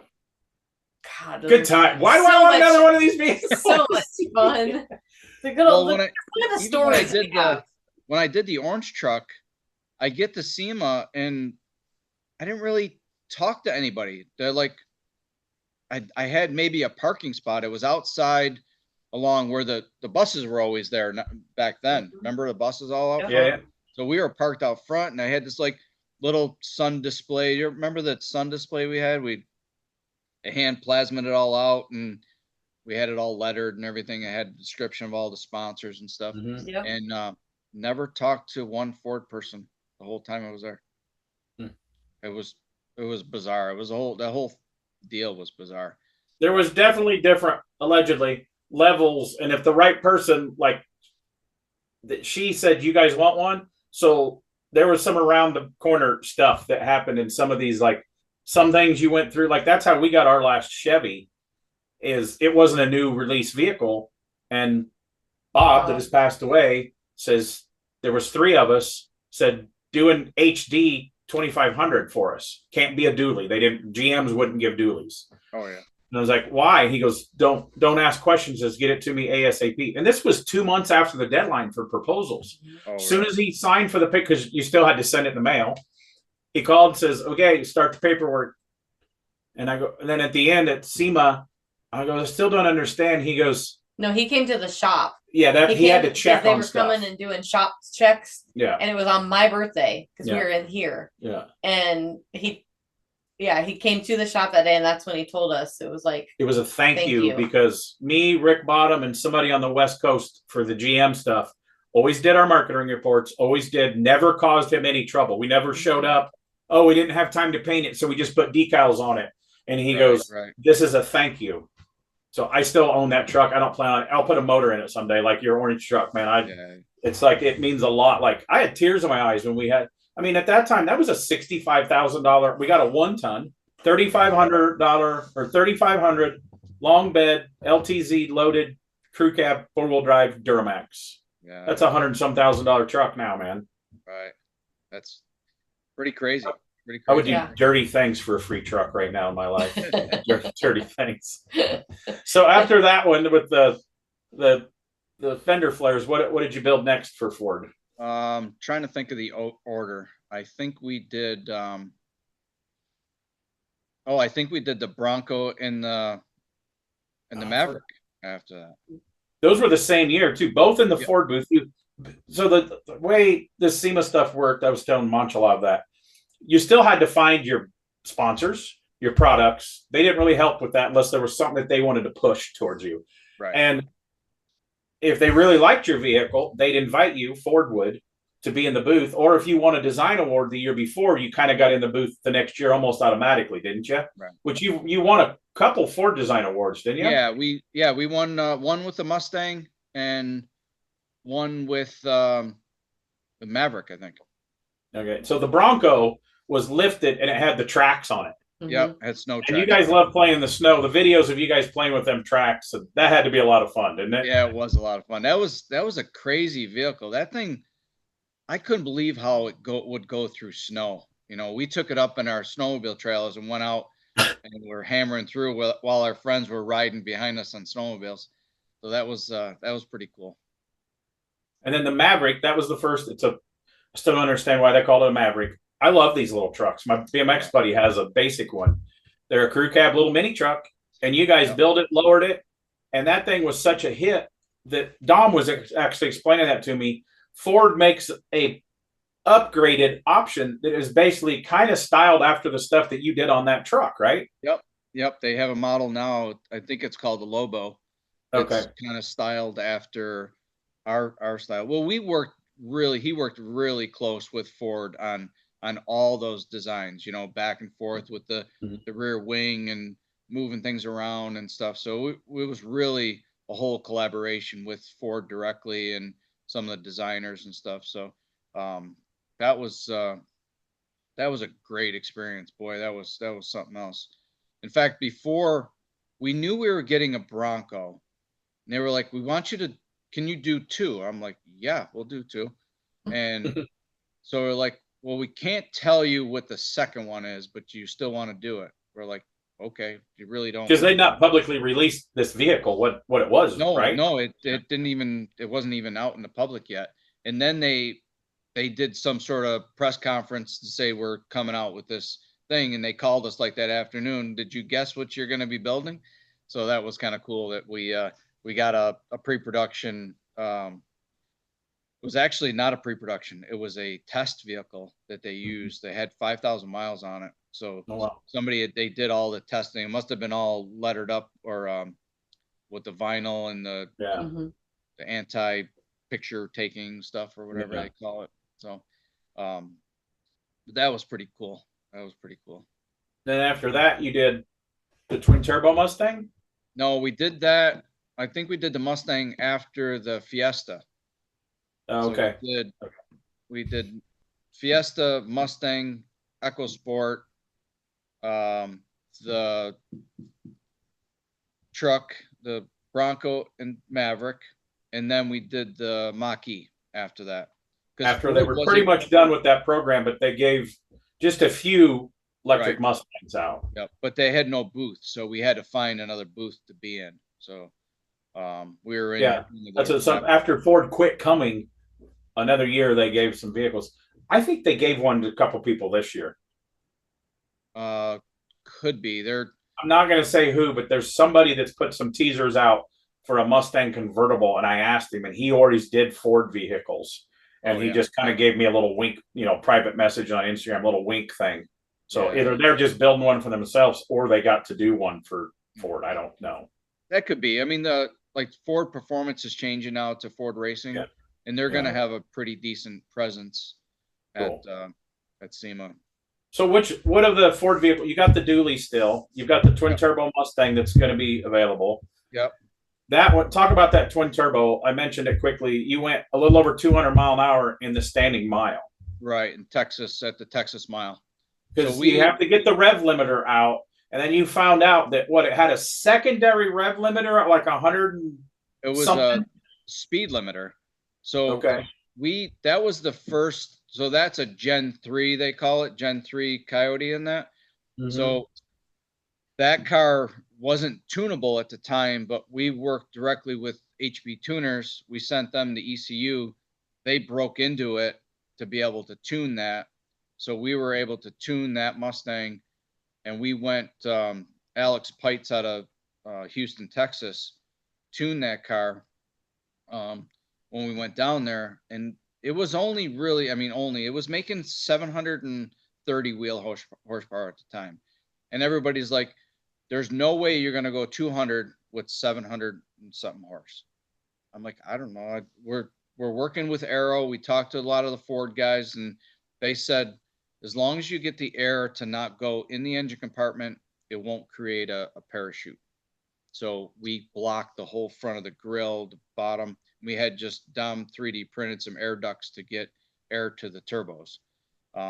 So we went down there, we got out, and this was first year 2000. I guess it was 2018 must be the first time we went to Texas Mile, and we went out there and made runs, and the car would only go like it went 180 mile an hour. Well, my first run, you're supposed to ramp up in your speed to make sure that you know you're responsible.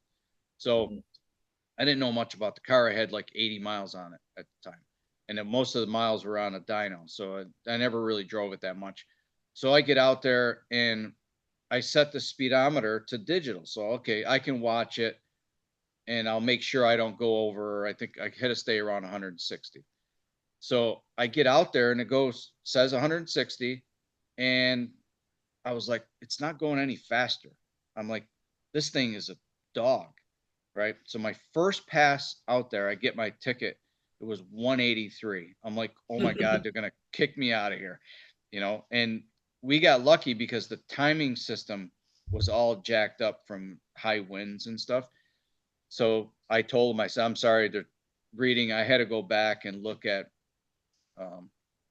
transmission gear, rear end gear, all that stuff, and figure out what the mile an hour, tire height, what the mile an hour is going to be and what gear I was going to be in.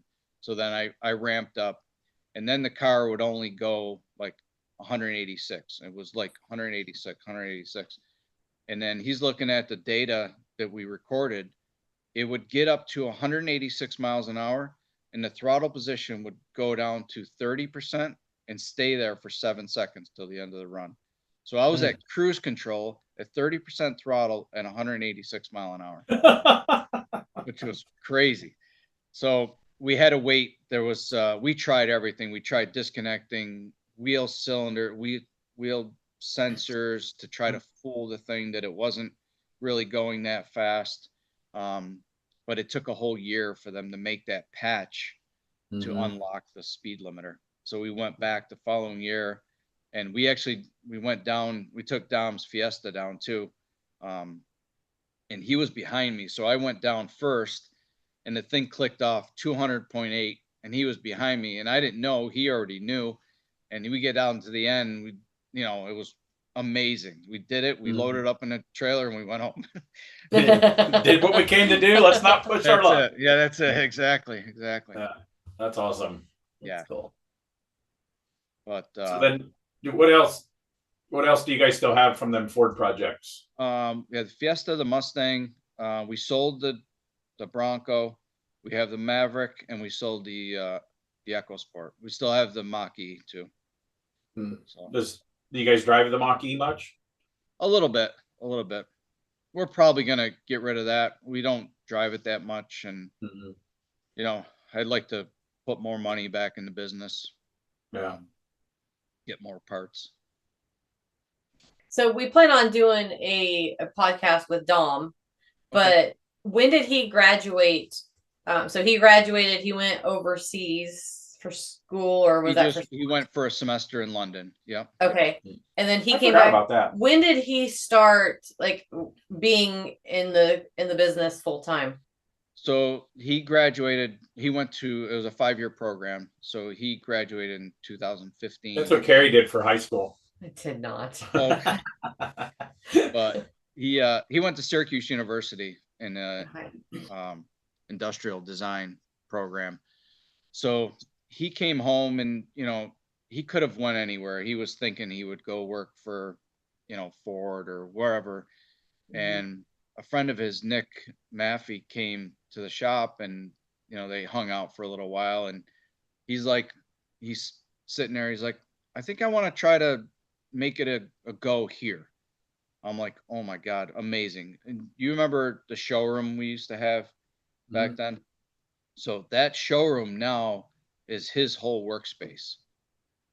Isn't that where you're at? Where you sitting in right now? That's where I am now. Yeah. So Okay. I'm in that.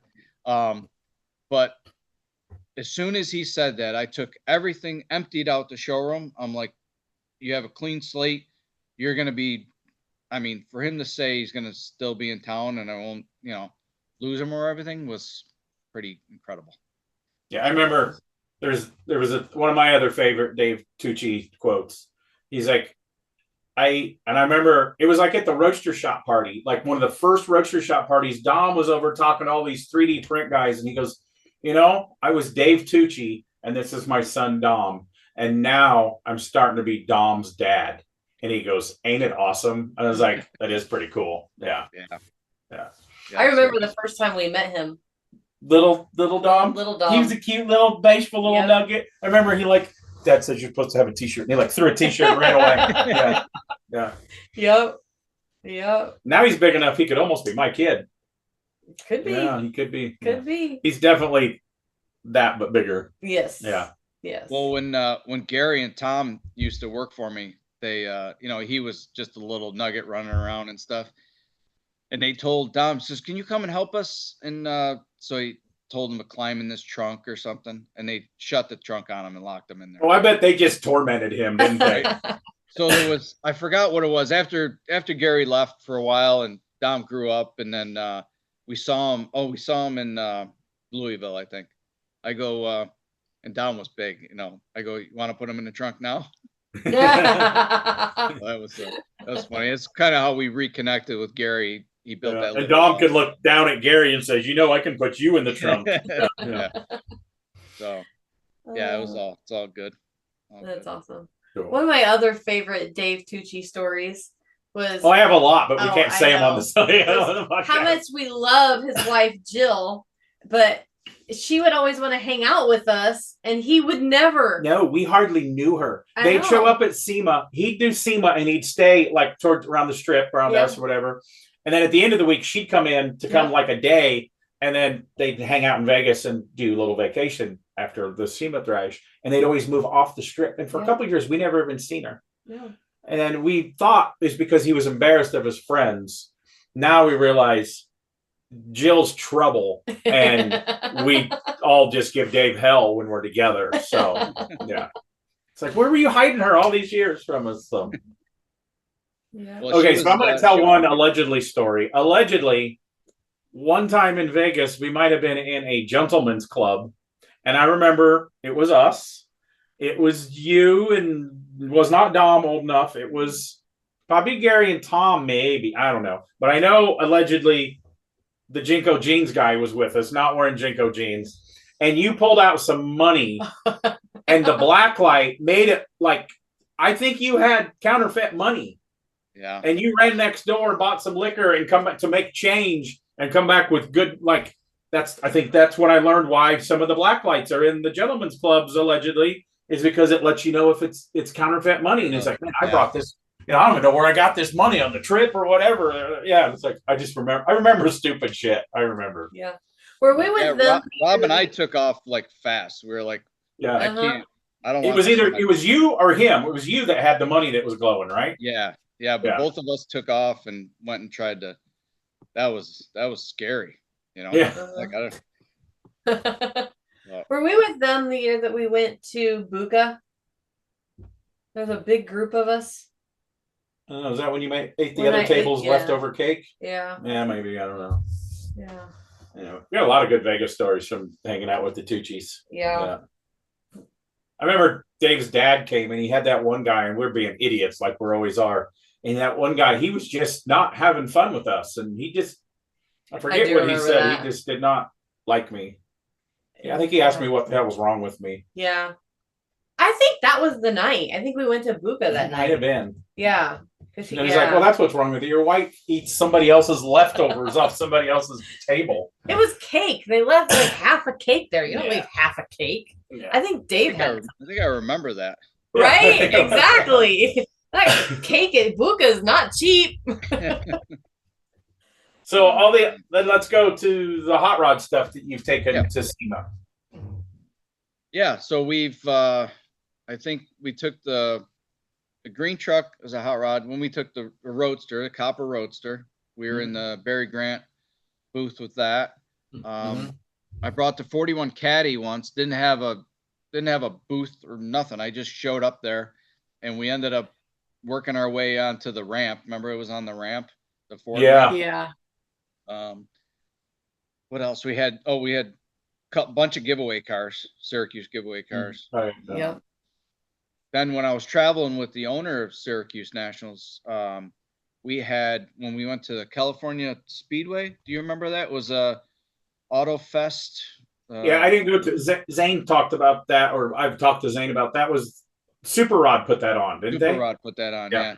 yeah. And we had an opportunity to have the giveaway car, my Roadster, and the green truck all on the cover going around the track.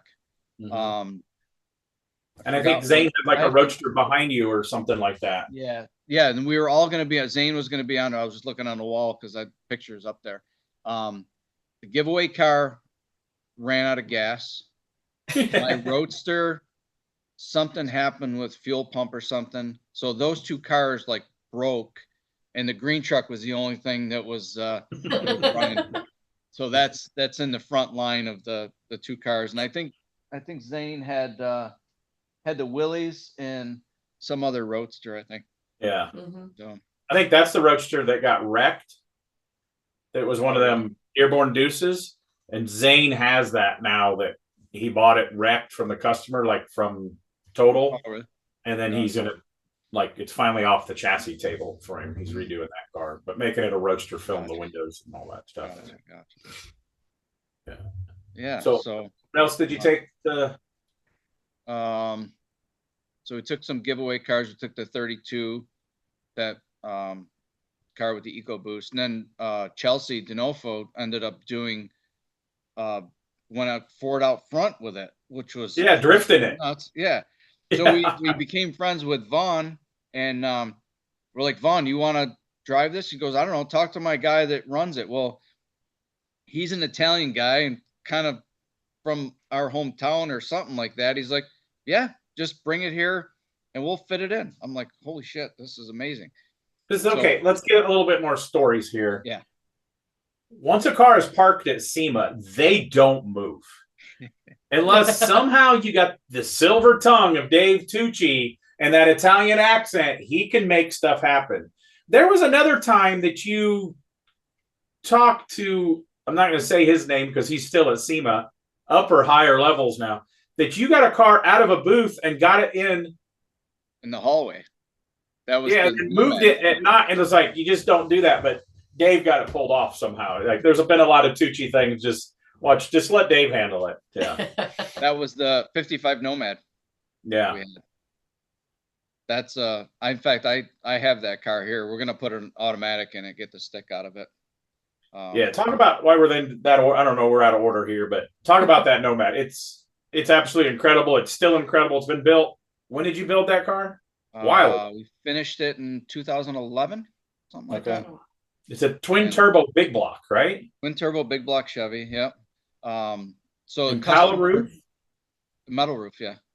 Impala roof, right? Oh no, stock roof, but 64 Impala windshield. Oh, okay. And then the cool story of it, it was built for Jim Alley, if you're BMX people, of Profile Racing, but he also does sprint car parts and everything. So little BMX tie back in, because you got to know Jim because of the Willys stuff, because he ran the Willys and Anglia Club. No, I met Jim because I went to not Stan, he would kill me, Faye Butler's sheet metal school. Oh, okay. So when I went to Faye's, he introduced me to Jim because he had the profiles, those sweeps. CNC sweeps. Yeah. So I called Jim, and then talking to him, he's like, you know what, you build hot rods? He goes, I got this Nomad I want to build. So he brought that up, and I knew Profile from the BMX days, and it was incredible to be talking to him. And then we still use Profile parts. They're still one of the best in the business. Yeah, we went down to you don't make those sweeps anymore, right? That's the first time I've seen a set of sweeps. You see them on the wall at GM Design Studios, and those that you have are billet and anodized, aren't they? Yeah. There's 100 different sizes of sweeps, and actually, I had to sell my dually at the time, my GMC, to buy those things. So it was a pretty good investment, but they're amazing. I mean, we do a lot. I need a set of sweeps. I'm going to end up with the ones from Jimmy Herberton, hopefully, that he every once in a while he laser cuts them out of steel. They're not CNC'd and anodized. So if you ever want to buy me something, what are sweeps? I'll explain them to you. We have a laser, right? Oh, get with Dave for my Christmas present. Okay. I keep forgetting you have a laser. And did I tell you we have a Haas now? It was showing up the week after Power Tour. Yes. Yeah. Yes. So we haven't used it yet. We're did a little bit of training, but our season is ending like really fast here. So I'm trying to get probably a half a dozen cars out of here and back to their owners before the season really turns to junk. So as soon as that happens, we'll be able to close the doors and we'll start cutting some stuff. We have our Coyote valve cover adapters. Those are going well. Those are going We have a well. car coming up that we're going to get a set of those. So tell everybody about we're jumping around a little bit. So tell everybody about the product that you offer that.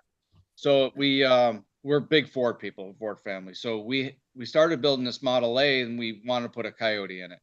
So our thing was we wanted to use Troy from Hollywood Hot Rods, he did a Coyote with those 427, the single overhead valve covers on it. And they looked great. And it was like, this is amazing. So I called Troy and said, how did you do it? He's like, dude, it said it was a pain in the ass. He said it was a lot of pieces and parts. They had, like the coils were still in oil and it worked well for what they had to do. They accomplished it and stuff, which was awesome. But I wouldn't suggest it. So Dom and I sat down and we can get, because we're members of SEMA, you can get data, which is like CAD drawings from SEMA Garage. So we got all the CAD drawings and Dom designed a whole set of legit valve covers to hold the 427 valve covers. So like they're sealed up. They use factory seals. The cam sensors are still in there. The variable cam timing, they can still use that. And then you can use that as a valve cover. And then you could just put the 427, which Joe Kugel is now casting those in both aluminum and magnesium.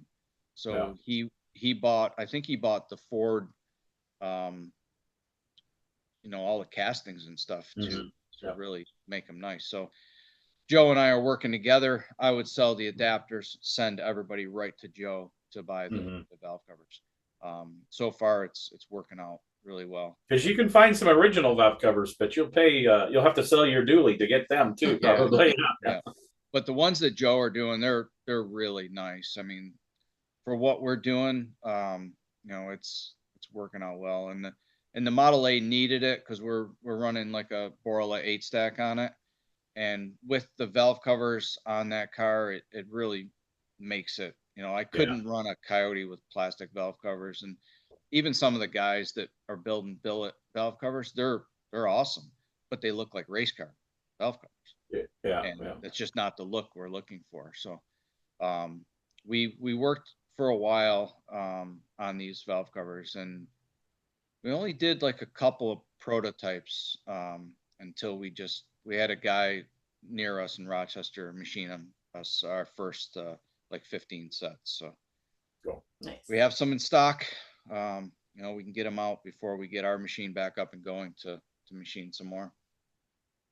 Cool. We need to get our guy to get them ordered. We talked about it.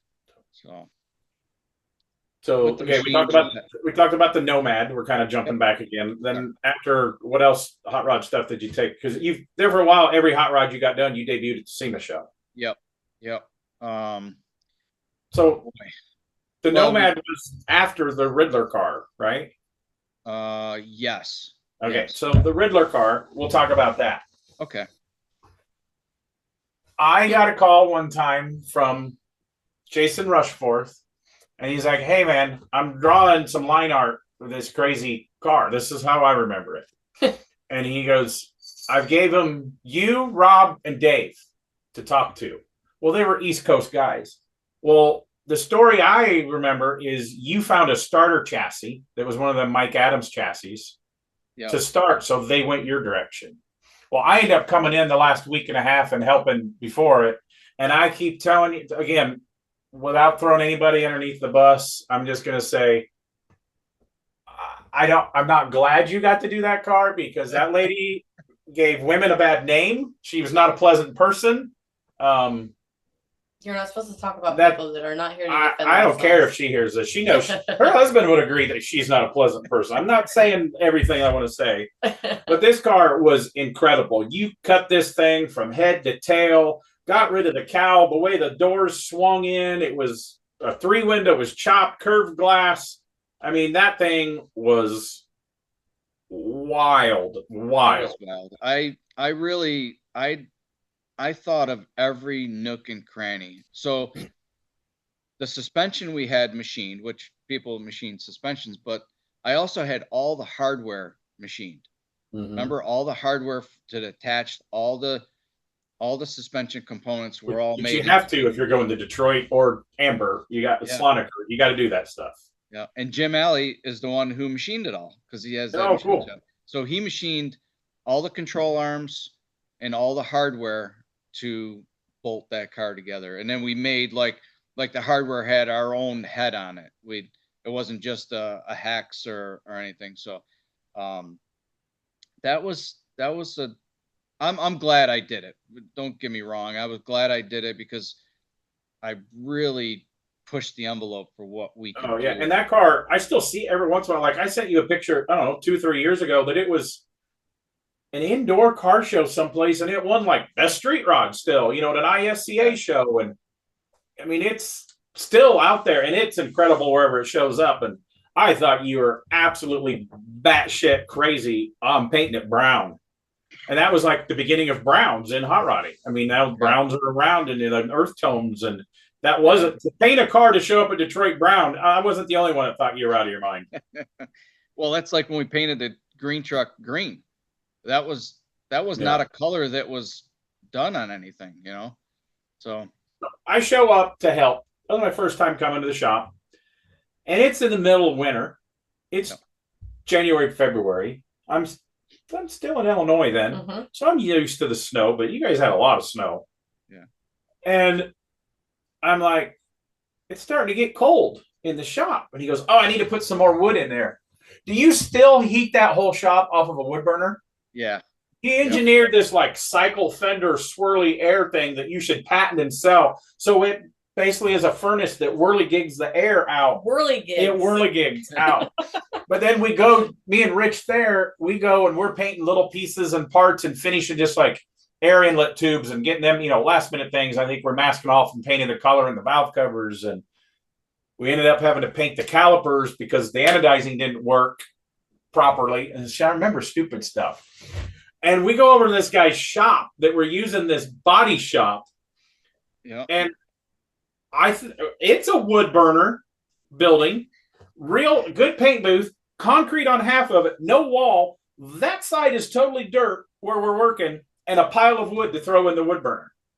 It's like your buddy's paint shop. And I was like, this is almost like painting in a barn. Like I've painted in a barn, but we used the booth, but it got cold in there. We just somehow there was heat makeup, maybe air makeup in the booth. So the booth was always warm and the rest of the shop was not, but we weren't. No. The car was over. It was already painted and mostly rubbed there. And I remember I wet sanded and buffed the door jambs because Rich wouldn't let me touch the outside of the car, which said, fine.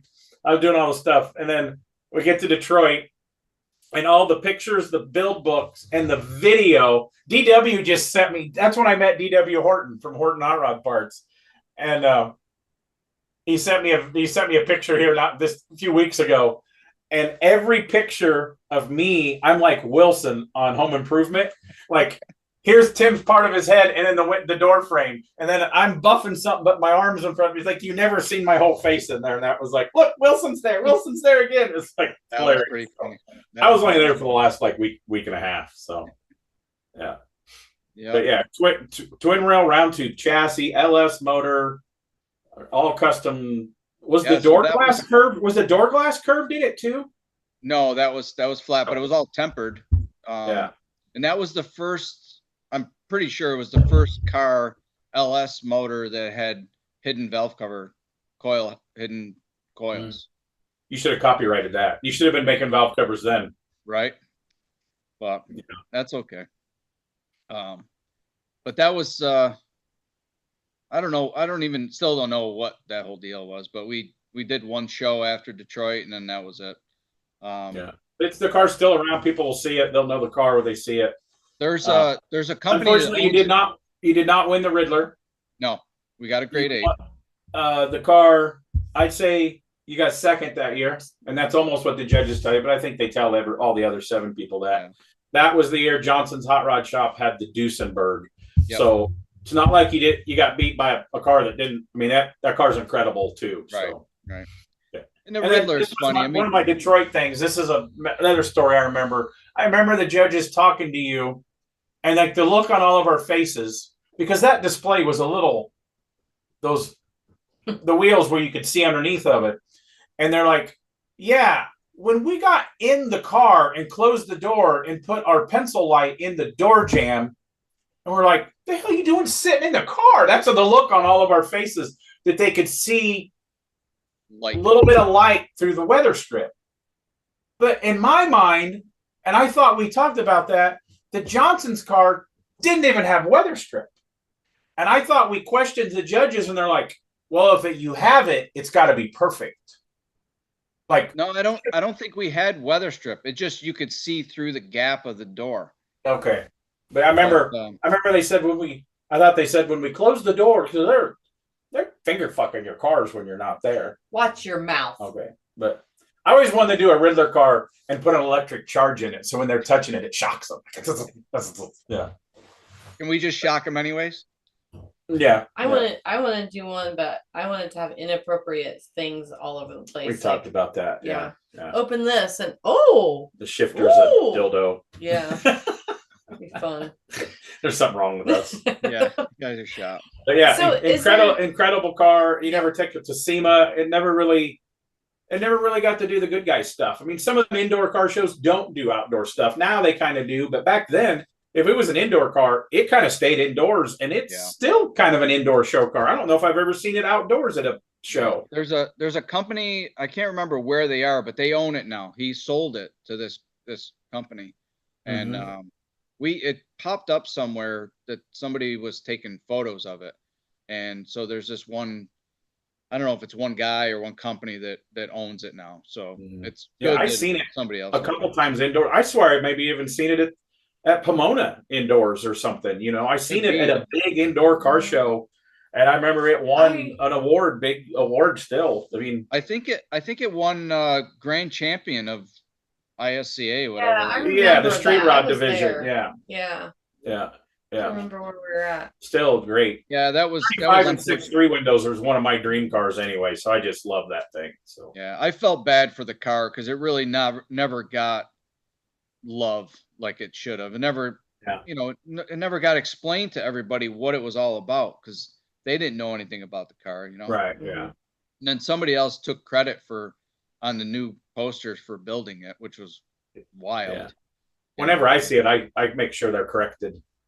Yeah. I was like, Wilson helped on that car. Okay, so after that, I don't know what order we are on what you're building. After that, the grade 8 car, which is still, I don't care what type, it's still a huge accomplishment, even to this day. Some people say Detroit don't have the clout. A lot of people are taking cars to Slonaker, but it's still a big industry feather in your hat to get the grade 8. It totally is. Yeah. Absolutely.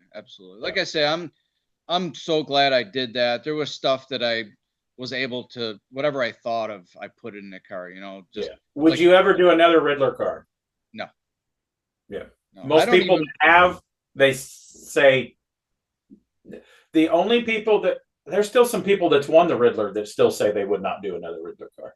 That level of just it's not good for your mind, your stress, and the older I get, I want less stress. I would do an amber car, but I don't even know if I want to do a Slonaker car, but yeah. I don't want to build a show car anymore. Dom and I have talked about this. We want to build show car quality. With Dom coming in, we've just amped up. It's like I'm 56 now, and you're supposed to be like cruising, right? And we are just stepped into a whole nother gear. With the let's now buy a CNC machine. Yeah, right. Yeah. Right. So it's incredible. I mean, I have my nephew Nick with me now, and so Okay, before we get into what you're doing yeah, now, let's go yeah. back and talk about the last couple cars you took to SEMA. You Okay. took the Mustang. Yep. Well, we did all the Ford cars. So there was that stretch of just doing Ford cars at SEMA. We had the Nomad was before the Ford cars, and then we But haven't. then you did like the 70 Mustang with the fender scoops in it. Was that Oh yeah, last year? Was that? year. Yep. Okay. Well, let's talk about the year before was the Dom's little car. I mean, we'll talk to Dom about that, but the year before was the Mach-E. Yeah, but what about? I'm talking about the non-corporate cars. When did he do that little Mercedes? The Mercedes. Yeah. Jeez. Yeah, which we'll talk more to him about that. Yeah. But it's like having the Tucci name tied to a Mercedes, and what did that have in for power? That had a 3.5 EcoBoost in it. Okay, but that car went. It ended up being top 3 in the young guys, or is he still young, or the tuner division? It was in the European division. Yeah, European. Okay. Yeah. So that was. So we'll talk to Dom about that, but I want to make sure I mention that. Then last year you brought the Mustang. Yep. And that thing is wild, scooped fenders, all kinds of craziness going on that thing. Yeah, we had the opportunity to have Jim Farley. They brought Jim Farley over to the car, and that was crazy. You know, Very like cool. our Ford team, we're still very close to them, talk to them all the time, and they said that Jim was coming into town, and they brought him right over to the car. That was cool. It was awesome. He's a real deal car guy. He's president of Ford, but I seen it at Pebble Beach. He personally has one of them, like they made like less than 12 and there's only 3 left. And I know Wayne Carini had one it's like a 37 Lincoln 3-window. Oh, really? It's like a big Ford, like restored black wall. I mean, and the way I read his Instagram post, that's his personal car. No kidding. Yeah. We talked about race cars. We talked about, what we're building, all this stuff. It was a great conversation. So cool. It was awesome. But so then Mustang was last year, and then you took that to Columbus this year. So that one's kind of a fresh car. Yep. Do you have anything going? I asked you that on the phone the other day. You don't have anything going to SEMA this year. That's a rarity. And you're not even staying all week, you said. No, we're just gonna. And you're a new products judge as well, and you've gotten Dom into doing that as well. This is my 21st year, I think, and you've been doing it for like 18 or something now, haven't you? So yeah, it's been that's crazy. You got me into that, and boy, and to be able to get Dom into that, he's so excited to be. This is like his 5th year or something, helping, isn't it? 4th or 5th? Yeah. Zane's coming back this year to help us. He's doing the same thing, flying in, going to drags, I think, a day, and doing the judging on Monday. And then he's bouncing. He's just coming in to do his volunteer stuff. We're gonna stay for Tuesday to at least network a little bit, and then go home. We wish we could stay for the Rocha Shop party, but that's like you might as well just stay the whole week then, So yeah, I told Carrie, I go, I'm hosting the Roadster Shop. I wasn't going to. I didn't want to stay all week, and they talked me into staying again, and because I've done every one of them, I was like, well, I guess I can't pick on Dave. What did I call you the one time? I called you. We get there. I called you the white Kevin Hart. Yeah. And you're like, the hell was that? That's what I always want to get there early so I can get razzed by you up on stage. Yeah. I was actually looking forward to him not doing it because I'm like, I can be in bed by 9 o'clock. You don't stay for half of it anyway. And then he's like, now I'm doing it. I'm like, I'm still going to be in bed by 9 o'clock. I just don't want to be gone. I'm going to Utah to help a guy finish the SEMA build and her road tour. And I'm like, man, I'm going to be gone 3 weeks. I didn't want to stay all week, but I was like, I dread doing all this stuff. But then when I'm there, I love being part of the industry and seeing everybody some of them people you see once a year at SEMA, Yeah. So, well, another good SEMA story was when Optima put on that film festival. Oh yeah. Yeah. That was awesome. Dom and his and buddy Nick did that doing donuts, eating donuts. Yeah, and they won Yep. Optima Award. So Yep. Yeah, that was And we then- still have. He still has it on his desk and stuff. and I still blame or give Dom credit for the first doing the Christmas lights burnout in the Mustang. They're doing a burnout drifting in a circle, and they're throwing the Christmas lights and decorate. I still love that. the tree. I think That's I one of used mine. that. We That shared all- every year at Christmas. Yeah. That came together in like 20 minutes. Yeah. Dom's like, because there was Dominate or something on Instagram was putting out some thing like if you do a Christmas video or whatever, and he's like, let's do a burnout. And then we got the Christmas tree out of the basement, and we had a battery hooked up inside, and we hooked up. Basement. You can't put your Basement. Christmas trees in the basement. I can see a Christmas tree that still stays up over there, and there's more. Yeah. Soon, or as soon as we get back from SEMA, there will be at least 16 trees in our house. 4 stay up year round. You remember how the lights were flashing on the Mustang when we were going around? Well, we had an inverter in the cigarette lighter, and the inverter was overheating, making the lights flash. So it would overheat, cool down, lights would come back on. It was like a vicious cycle, but it was like we did it on purpose. Yeah. It's so good. That's awesome. That was awesome. So everybody look that up on YouTube and share it at Christmas time. It's awesome. Yeah. That's right. Yeah. So okay, you got all this other stuff in the shop now since I've been there. You got a laser cutter, you got a CNC now. Of course, you were the first guy that I ever played with a power hammer. You got a power hammer in there. You're an incredible metal shaper, an unbelievable metal shaper, and you do like industrial stuff too for people around that need stuff. Just whatever. Yeah, we do like we built stuff for chip plants, like the microchip plants, stuff like that. We'll do whatever design work. We'll do all that stuff. So that's what we got the laser for. We do that job. Now we use it every day. I don't make a tab by hand anymore. Everything we draw and make and stuff like that. So that's been one tool in the shop that is we help. We make a part faster, so the customer doesn't have to pay as much for us to sit there and sand it and make it perfect. And then it makes a better part. So like if we have to move a hole over 100 thousandths, we just move it over in the drawing, recut it. We have so many drops and scraps. We just cut everything out of that always, How big a table is it? That's 5x10. Oh, that's a big one. And it has 2 tables. So like when we're doing a job, one can be completely cutting while we're emptying the other tables, and then they just swap like this, and then we can keep going. Wow. So nice.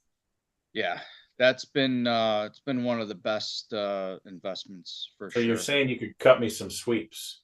Sweeps, absolutely. Yep. Let's talk.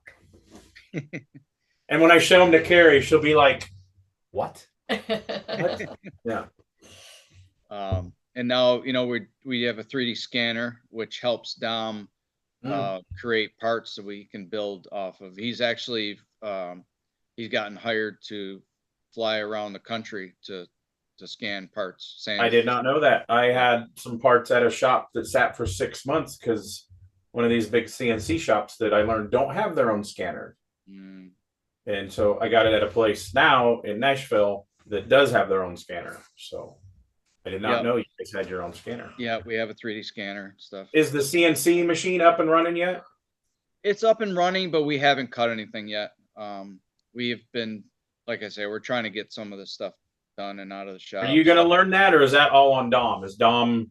Well, Dom, it's a little late for me to draw stuff, but it's not bad to operate. I've been machining all my life, so I know how to hold parts, so I can help with figuring out how to hold pieces and parts and stuff. See, that's one thing I've never learned because my buddy in Illinois was a machinist. Okay. So him and his boy would make pulling tractors and stuff, and I'd paint their stuff, and they'd machine everything for me. I don't even have a small lathe in my shop. Really? I want one of them like tabletop mill lathe combos. It's like, oh, I got to do a bushing or something like that. I always have to have somebody do that for me. I need that in my shop. I can't believe I don't have that. Yeah, but when I lived in Illinois, he was 20 minutes away, and I could just have him do whatever I needed. Yeah, we use the lathe almost all the time and every Yeah. day and stuff. Just a hand lathe, and we have a little Bridgeport and stuff. But I always had that growing up. We always had it at the Yeah. shop. We had one with a big belt on it. You have to pull the belt down to get the motor to Mhm. get going. So we've started with all that stuff. My dad was a big tool guy. Like anything technology was always up on it. Like we had cell phones early on. He had a cell phone in his car that had a receiver on it with a dial that was in his car. It was a push to Like talk. Elvis had one like that. Yeah, we had one. We had one. So yeah, it was it's been good. It's been good. So is there any projects in the shop you can talk about? You can say, oh, we're keeping them all secret. What do you got going on that you No, can? we don't really have any secrets. We have that Model A that's gonna be it's evolving very nicely. We're shooting for next year for SEMA for that. Um, that's going to be special. That's we're building it for a guy, local guy that has restaurants and stuff, but he's a really like he builds his own restaurant, so he has a lot of detail in his restaurants, so he appreciates everything that we're putting into it, Cool. which is awesome to have him. He has no really time frame. He's like his son is like 5 or 6. He goes, I just before he drives, I want to have this car. So, but we're gonna concentrate on that next. In fact, Dom's probably getting back on that pretty soon here to get that back to get out to paint and stuff. So that's pretty special. We have a lot of customers, like repeat customers are coming in. We have 69 Roadrunner with a Speed Tech chassis with the independent rear and cantilever deal. And They make a really cool independent rear. Yeah, we just got a motor for him that came in from Blueprint. It's a 426 new gen Hemi with a Whipple on it and a 6-speed, made 900 and something horse at Blueprint. Blueprint's been really great too. A lot of really good partners we have. What else? 41 Willie's pickup. That's going to be neat. That the guy like drives it all the time. He's gonna drive this one. I built a couple other cars for him that he drives the wheels off of them, and he wants to take it like on power tour and drag race while he was there and autocross while he's there. And so we're trying to build him everything he wants, and this would be really really neat. The 72 Dodge, the 72 Charger. You know about that? That's got a roadster shop in it. We've been working that for a little while. That'll have a 392 twin turbo Hemi in that.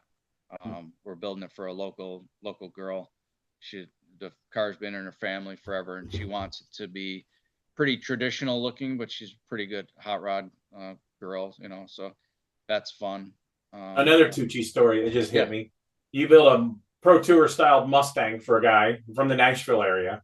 Yeah. And this is the funniest story because I'm a music snob, right?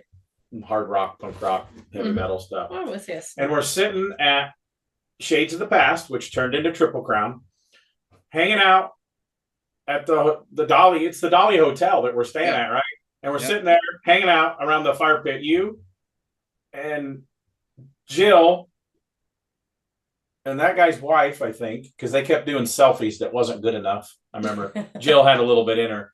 And this guy, and he goes, tell Tim what you told me, how to make the stereo sound good. And it was either Nickelback or Creed. It was Nickelback, wasn't it? He goes, I just want Nickelback to sound good. And I was like, you can't do that. How do you make a stereo? And he's like, I guess he was the first guy that I ever met that really loved Nickelback and admitted it. And I heard his feelings when I showed him the Patton Oswalt stand-up talking about Nickelback. And he's like, I still love Nickelback. And I'm like, okay.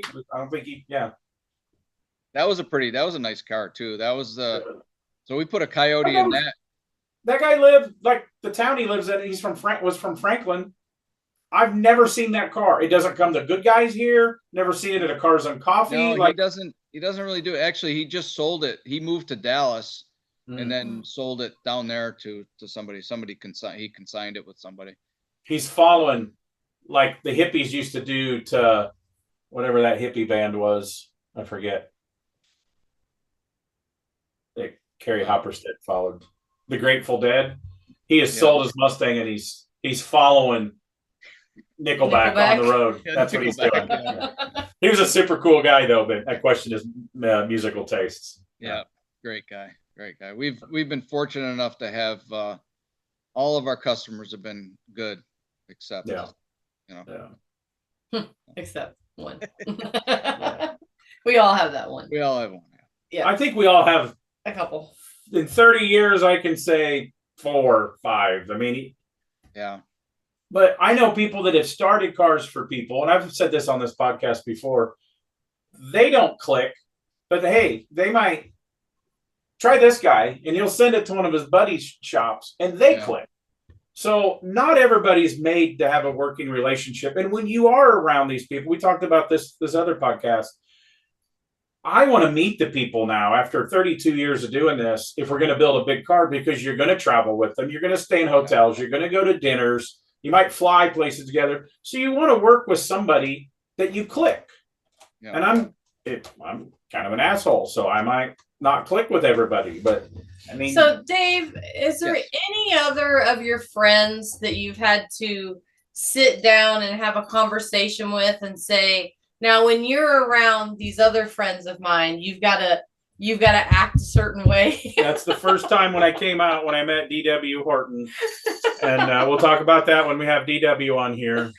And he's like, well, just watch yourself a little bit, censor yourself a little bit around DW. You know, he's really religious, and watch your language a little bit, because Dave don't really cuss, I don't think, at all. I don't know if I've ever heard him maybe say shit. And I'm like, okay, so I'm trying to be nice at lunch. DW's wife is traveling with him, and she brings him in like a salad or something for lunch. And I go, so Dave says you're like really religious. I mean, you know, just asking, trying to make awkward conversations at this point. And he's like, well, I guess so. I go to church and like we pray and stuff. And I'm like, okay, that's cool. And I go, so I don't know what religion you are, but you don't eat meat? And he looked at me and he goes, in DW's dry sense of humor with no smile on his face, he goes, if God didn't want us to eat animals, he wouldn't have made them out of meat. And I'm like, I'm going to get along just got good with this guy. So, yeah. And you guys, now we share a house every year with his daughters, and he lets me be around his daughters. I know that probably is shocking to you, but you didn't even give me an opportunity to answer my question. Is there any other friends that you hang out with that you have to warn your other friends about or tame them down? Yes, because you did it the other way to me. On I forget what her name is. One of maybe 2 of Jill's friends. You're like, now don't get her too wound up. They get a little wild. So yeah, I don't remember. How about Joey? Joey and you. I love Joey. Yeah, we get along great with Joey. He's something else. Joey's something else. Good guy, good friend though. Yeah. Yeah, he's my travel partner for 20 years. Oh, I got a lot of Vegas stories from Joey that I can't talk about. The good one was like, he had a sweater that Joey's a built guy, and it was like, dude, was that from junior high? You dug that sweater? Because it was like tight to show his muscles in Vegas. He was single. And I was like, Peach sweater guy is what I kept calling him. He goes, it's not peach, but in like the dark lights and the clubs that we were in, it looked peach. And so I think that was the first year I just called him Peach sweater guy. My name's Joey. So yeah. Yeah. So I don't know if no. Just me. Just me, isn't it? No, DW was the only one I ever did that to. But you warned him about me. Carrie's asking, do you have any other friends like me that you have to warn? Like Tim might offend you. It's just me, isn't it? No, you're special. I appreciate that. But he still lets me around his boy. Not for a while. Yeah, wait until he was, He never let us around his wife. I know. Jill was, But I strongly think that it was the other way around. Because Jill was the crazy one, and he didn't want to. He didn't want all of us together because the world might have exploded. And we love Jill. She's awesome. So she's not coming to SEMA at all? No. We, in fact, we had these big plans. We had another big house that we rented and stuff, and it really started to click. And we didn't finish the car, and we didn't. Not that we didn't finish it. We put it aside because it's evolving and stuff. So Mhm. we all decided nobody's actually going. None of our friends are going. It's just going to be So Don. no house party. That I showed up at your house party. Carrie went to bed. I showed up at the house party. That was I wasn't there long, but I did show up. We had a good time. That was a good time. Yeah. You said it earlier. We're all getting older. Yeah. And it's harder to. Well, you get up at 5:30 every morning to run know, stuff. And it's crazy. So anything else you want to add? We've talked 2 hours and 40 minutes. Yeah, we've talked 2 hours and 40 minutes. Nice.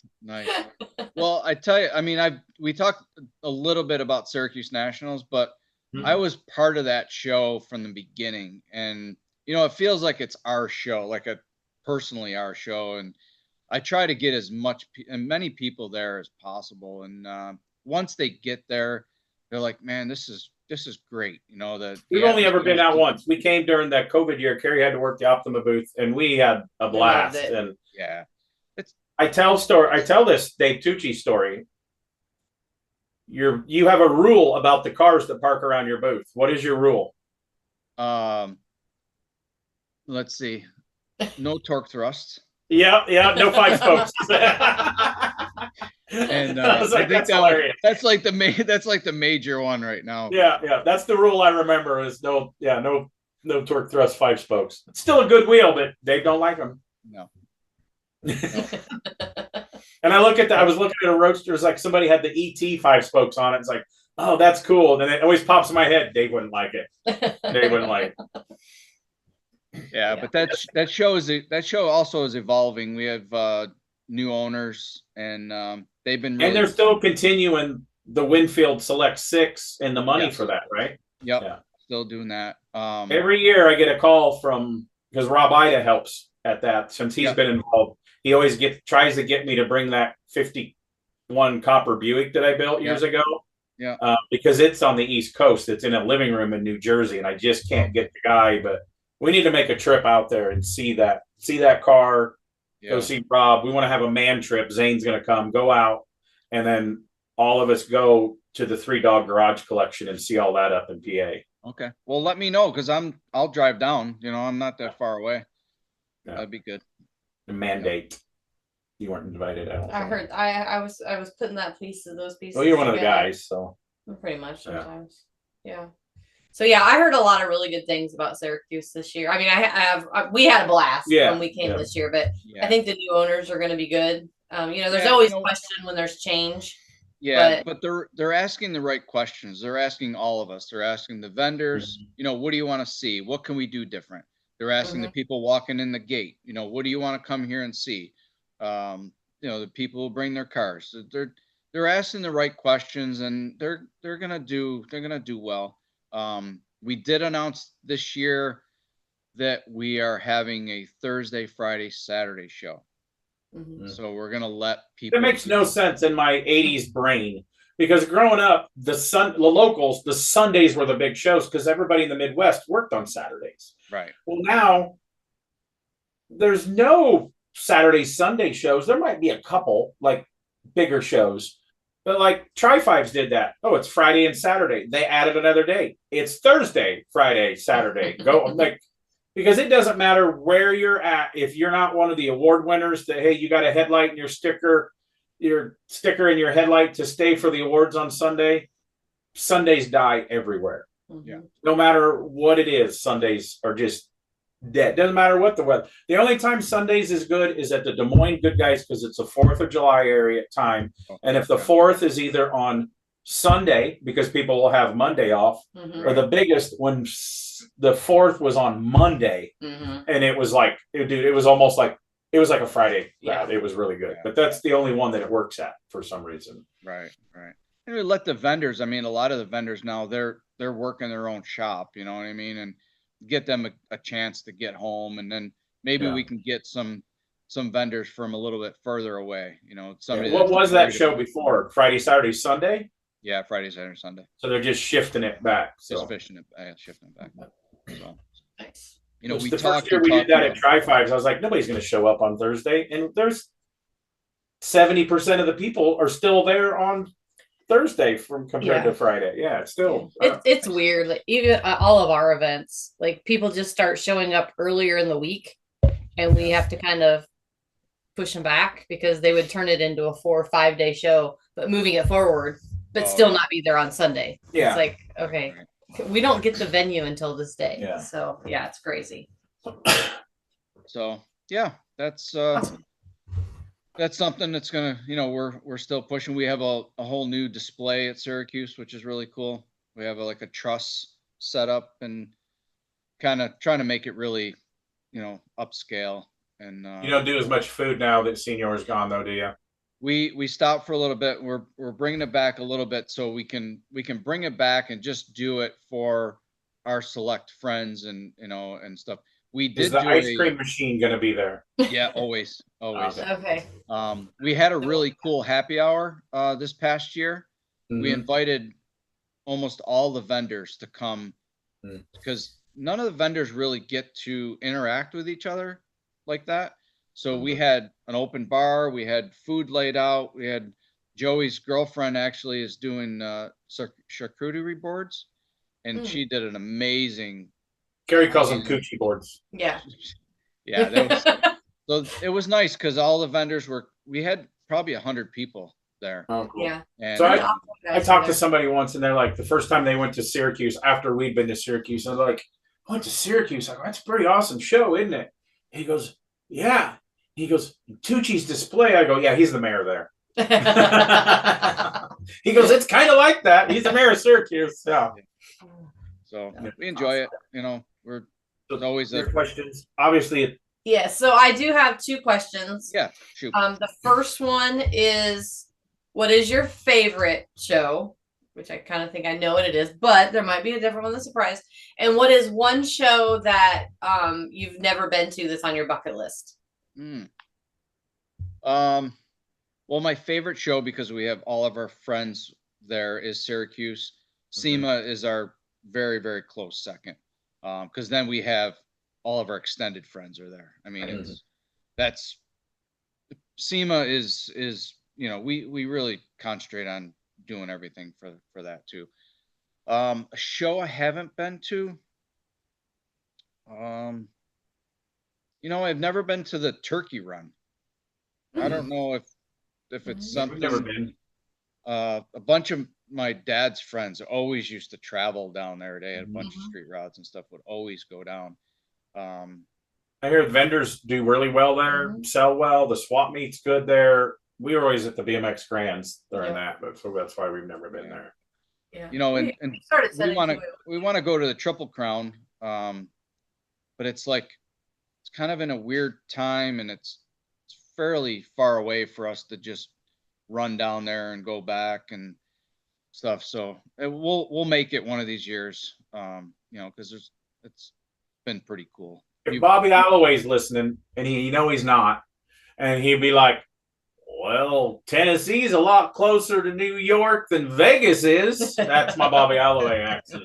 Like, he's not wrong. There's and a Gary, wonderful company out there. It's called Pilot Transport. They'll pick up your stuff, deliver it. There's this nice airport, BNA airport. You fly right in. And these good, awesome friends live really close to there that's on the podcast with you tonight. True. Yeah, we'll make that happen. I've never been there either. So you're always someplace else. You're always at LS Fest. So that's LS Fest would be cool too. I mean, we more go to the Ford deal. Yeah. How is that? Is that a pretty decent sized show? It is. It is. It's a good show. This is the first year that Holly took it over because Pro Media went out of business. But it was good. It was really good. I was honestly I was surprised. I went up to Mopar. The Mopar event's really good too. So you get the Mopar down, it'd be a good event to go to. Yeah, it's a lot of fun. So because there's everything at all 3 of those Holly events. There's drifting, there's burnouts. I don't like the burnouts, but there's drag racing and Grand Champion autocross, car show. I mean, there's a lot of stuff going on. If you're bored, you're not a car person. No, there's something for everybody. So they're cool. Nice. Well, we could keep talking, and we'll probably have. We're going to have his son Dom Tucci on here. Eventually, we're going to wait a little bit. Yeah. But we want to thank our good friend Dave Tucci, for being a guest on the Strange Motion Way podcast. We love you. I skipped a working event to go to Dom's wedding. We're going to give Dom a hard time about that. And one of our great friends, like you said, when we met, it just seems like there's a few people in this industry I call my hot rod brothers. Yeah. And it's definitely you and Zane Cullen are at the top of the list of being my hot rod brothers. I appreciate that. Then DW is like a weird inbred cousin. And then, Yep. We think a lot of you guys. Oh, we love you. Love you. Yep. All right. Well, thank you for having me. It was awesome. It was awesome. Thank you. Thank us for actually showing up on the night we had you scheduled. See you, buddy. All right. Talk to you soon. All right. See you. The Strange Motion Way podcast, brought to you by Royal Purple. Premium synthetic motor oils and high-performance chemicals have been designed to improve performance, provide long-term protection, and give you the confidence to push your vehicle to the limit. Royal Purple Premium Synthetic Motor Oils. Hey welders, ready to upgrade your gear and save some serious dough in the process? The Miller Build with Blue Savings and Rebate Program has you covered. Find amazing deals and cashback rebates on a wide range of Miller products, from welders to plasma cutters and everything in between, all backed by our 3-year warranty. Don't let this opportunity pass you by. Take advantage of the Miller Build with Blue program now. Visit us online or stop by your nearest Miller distributor today to start saving.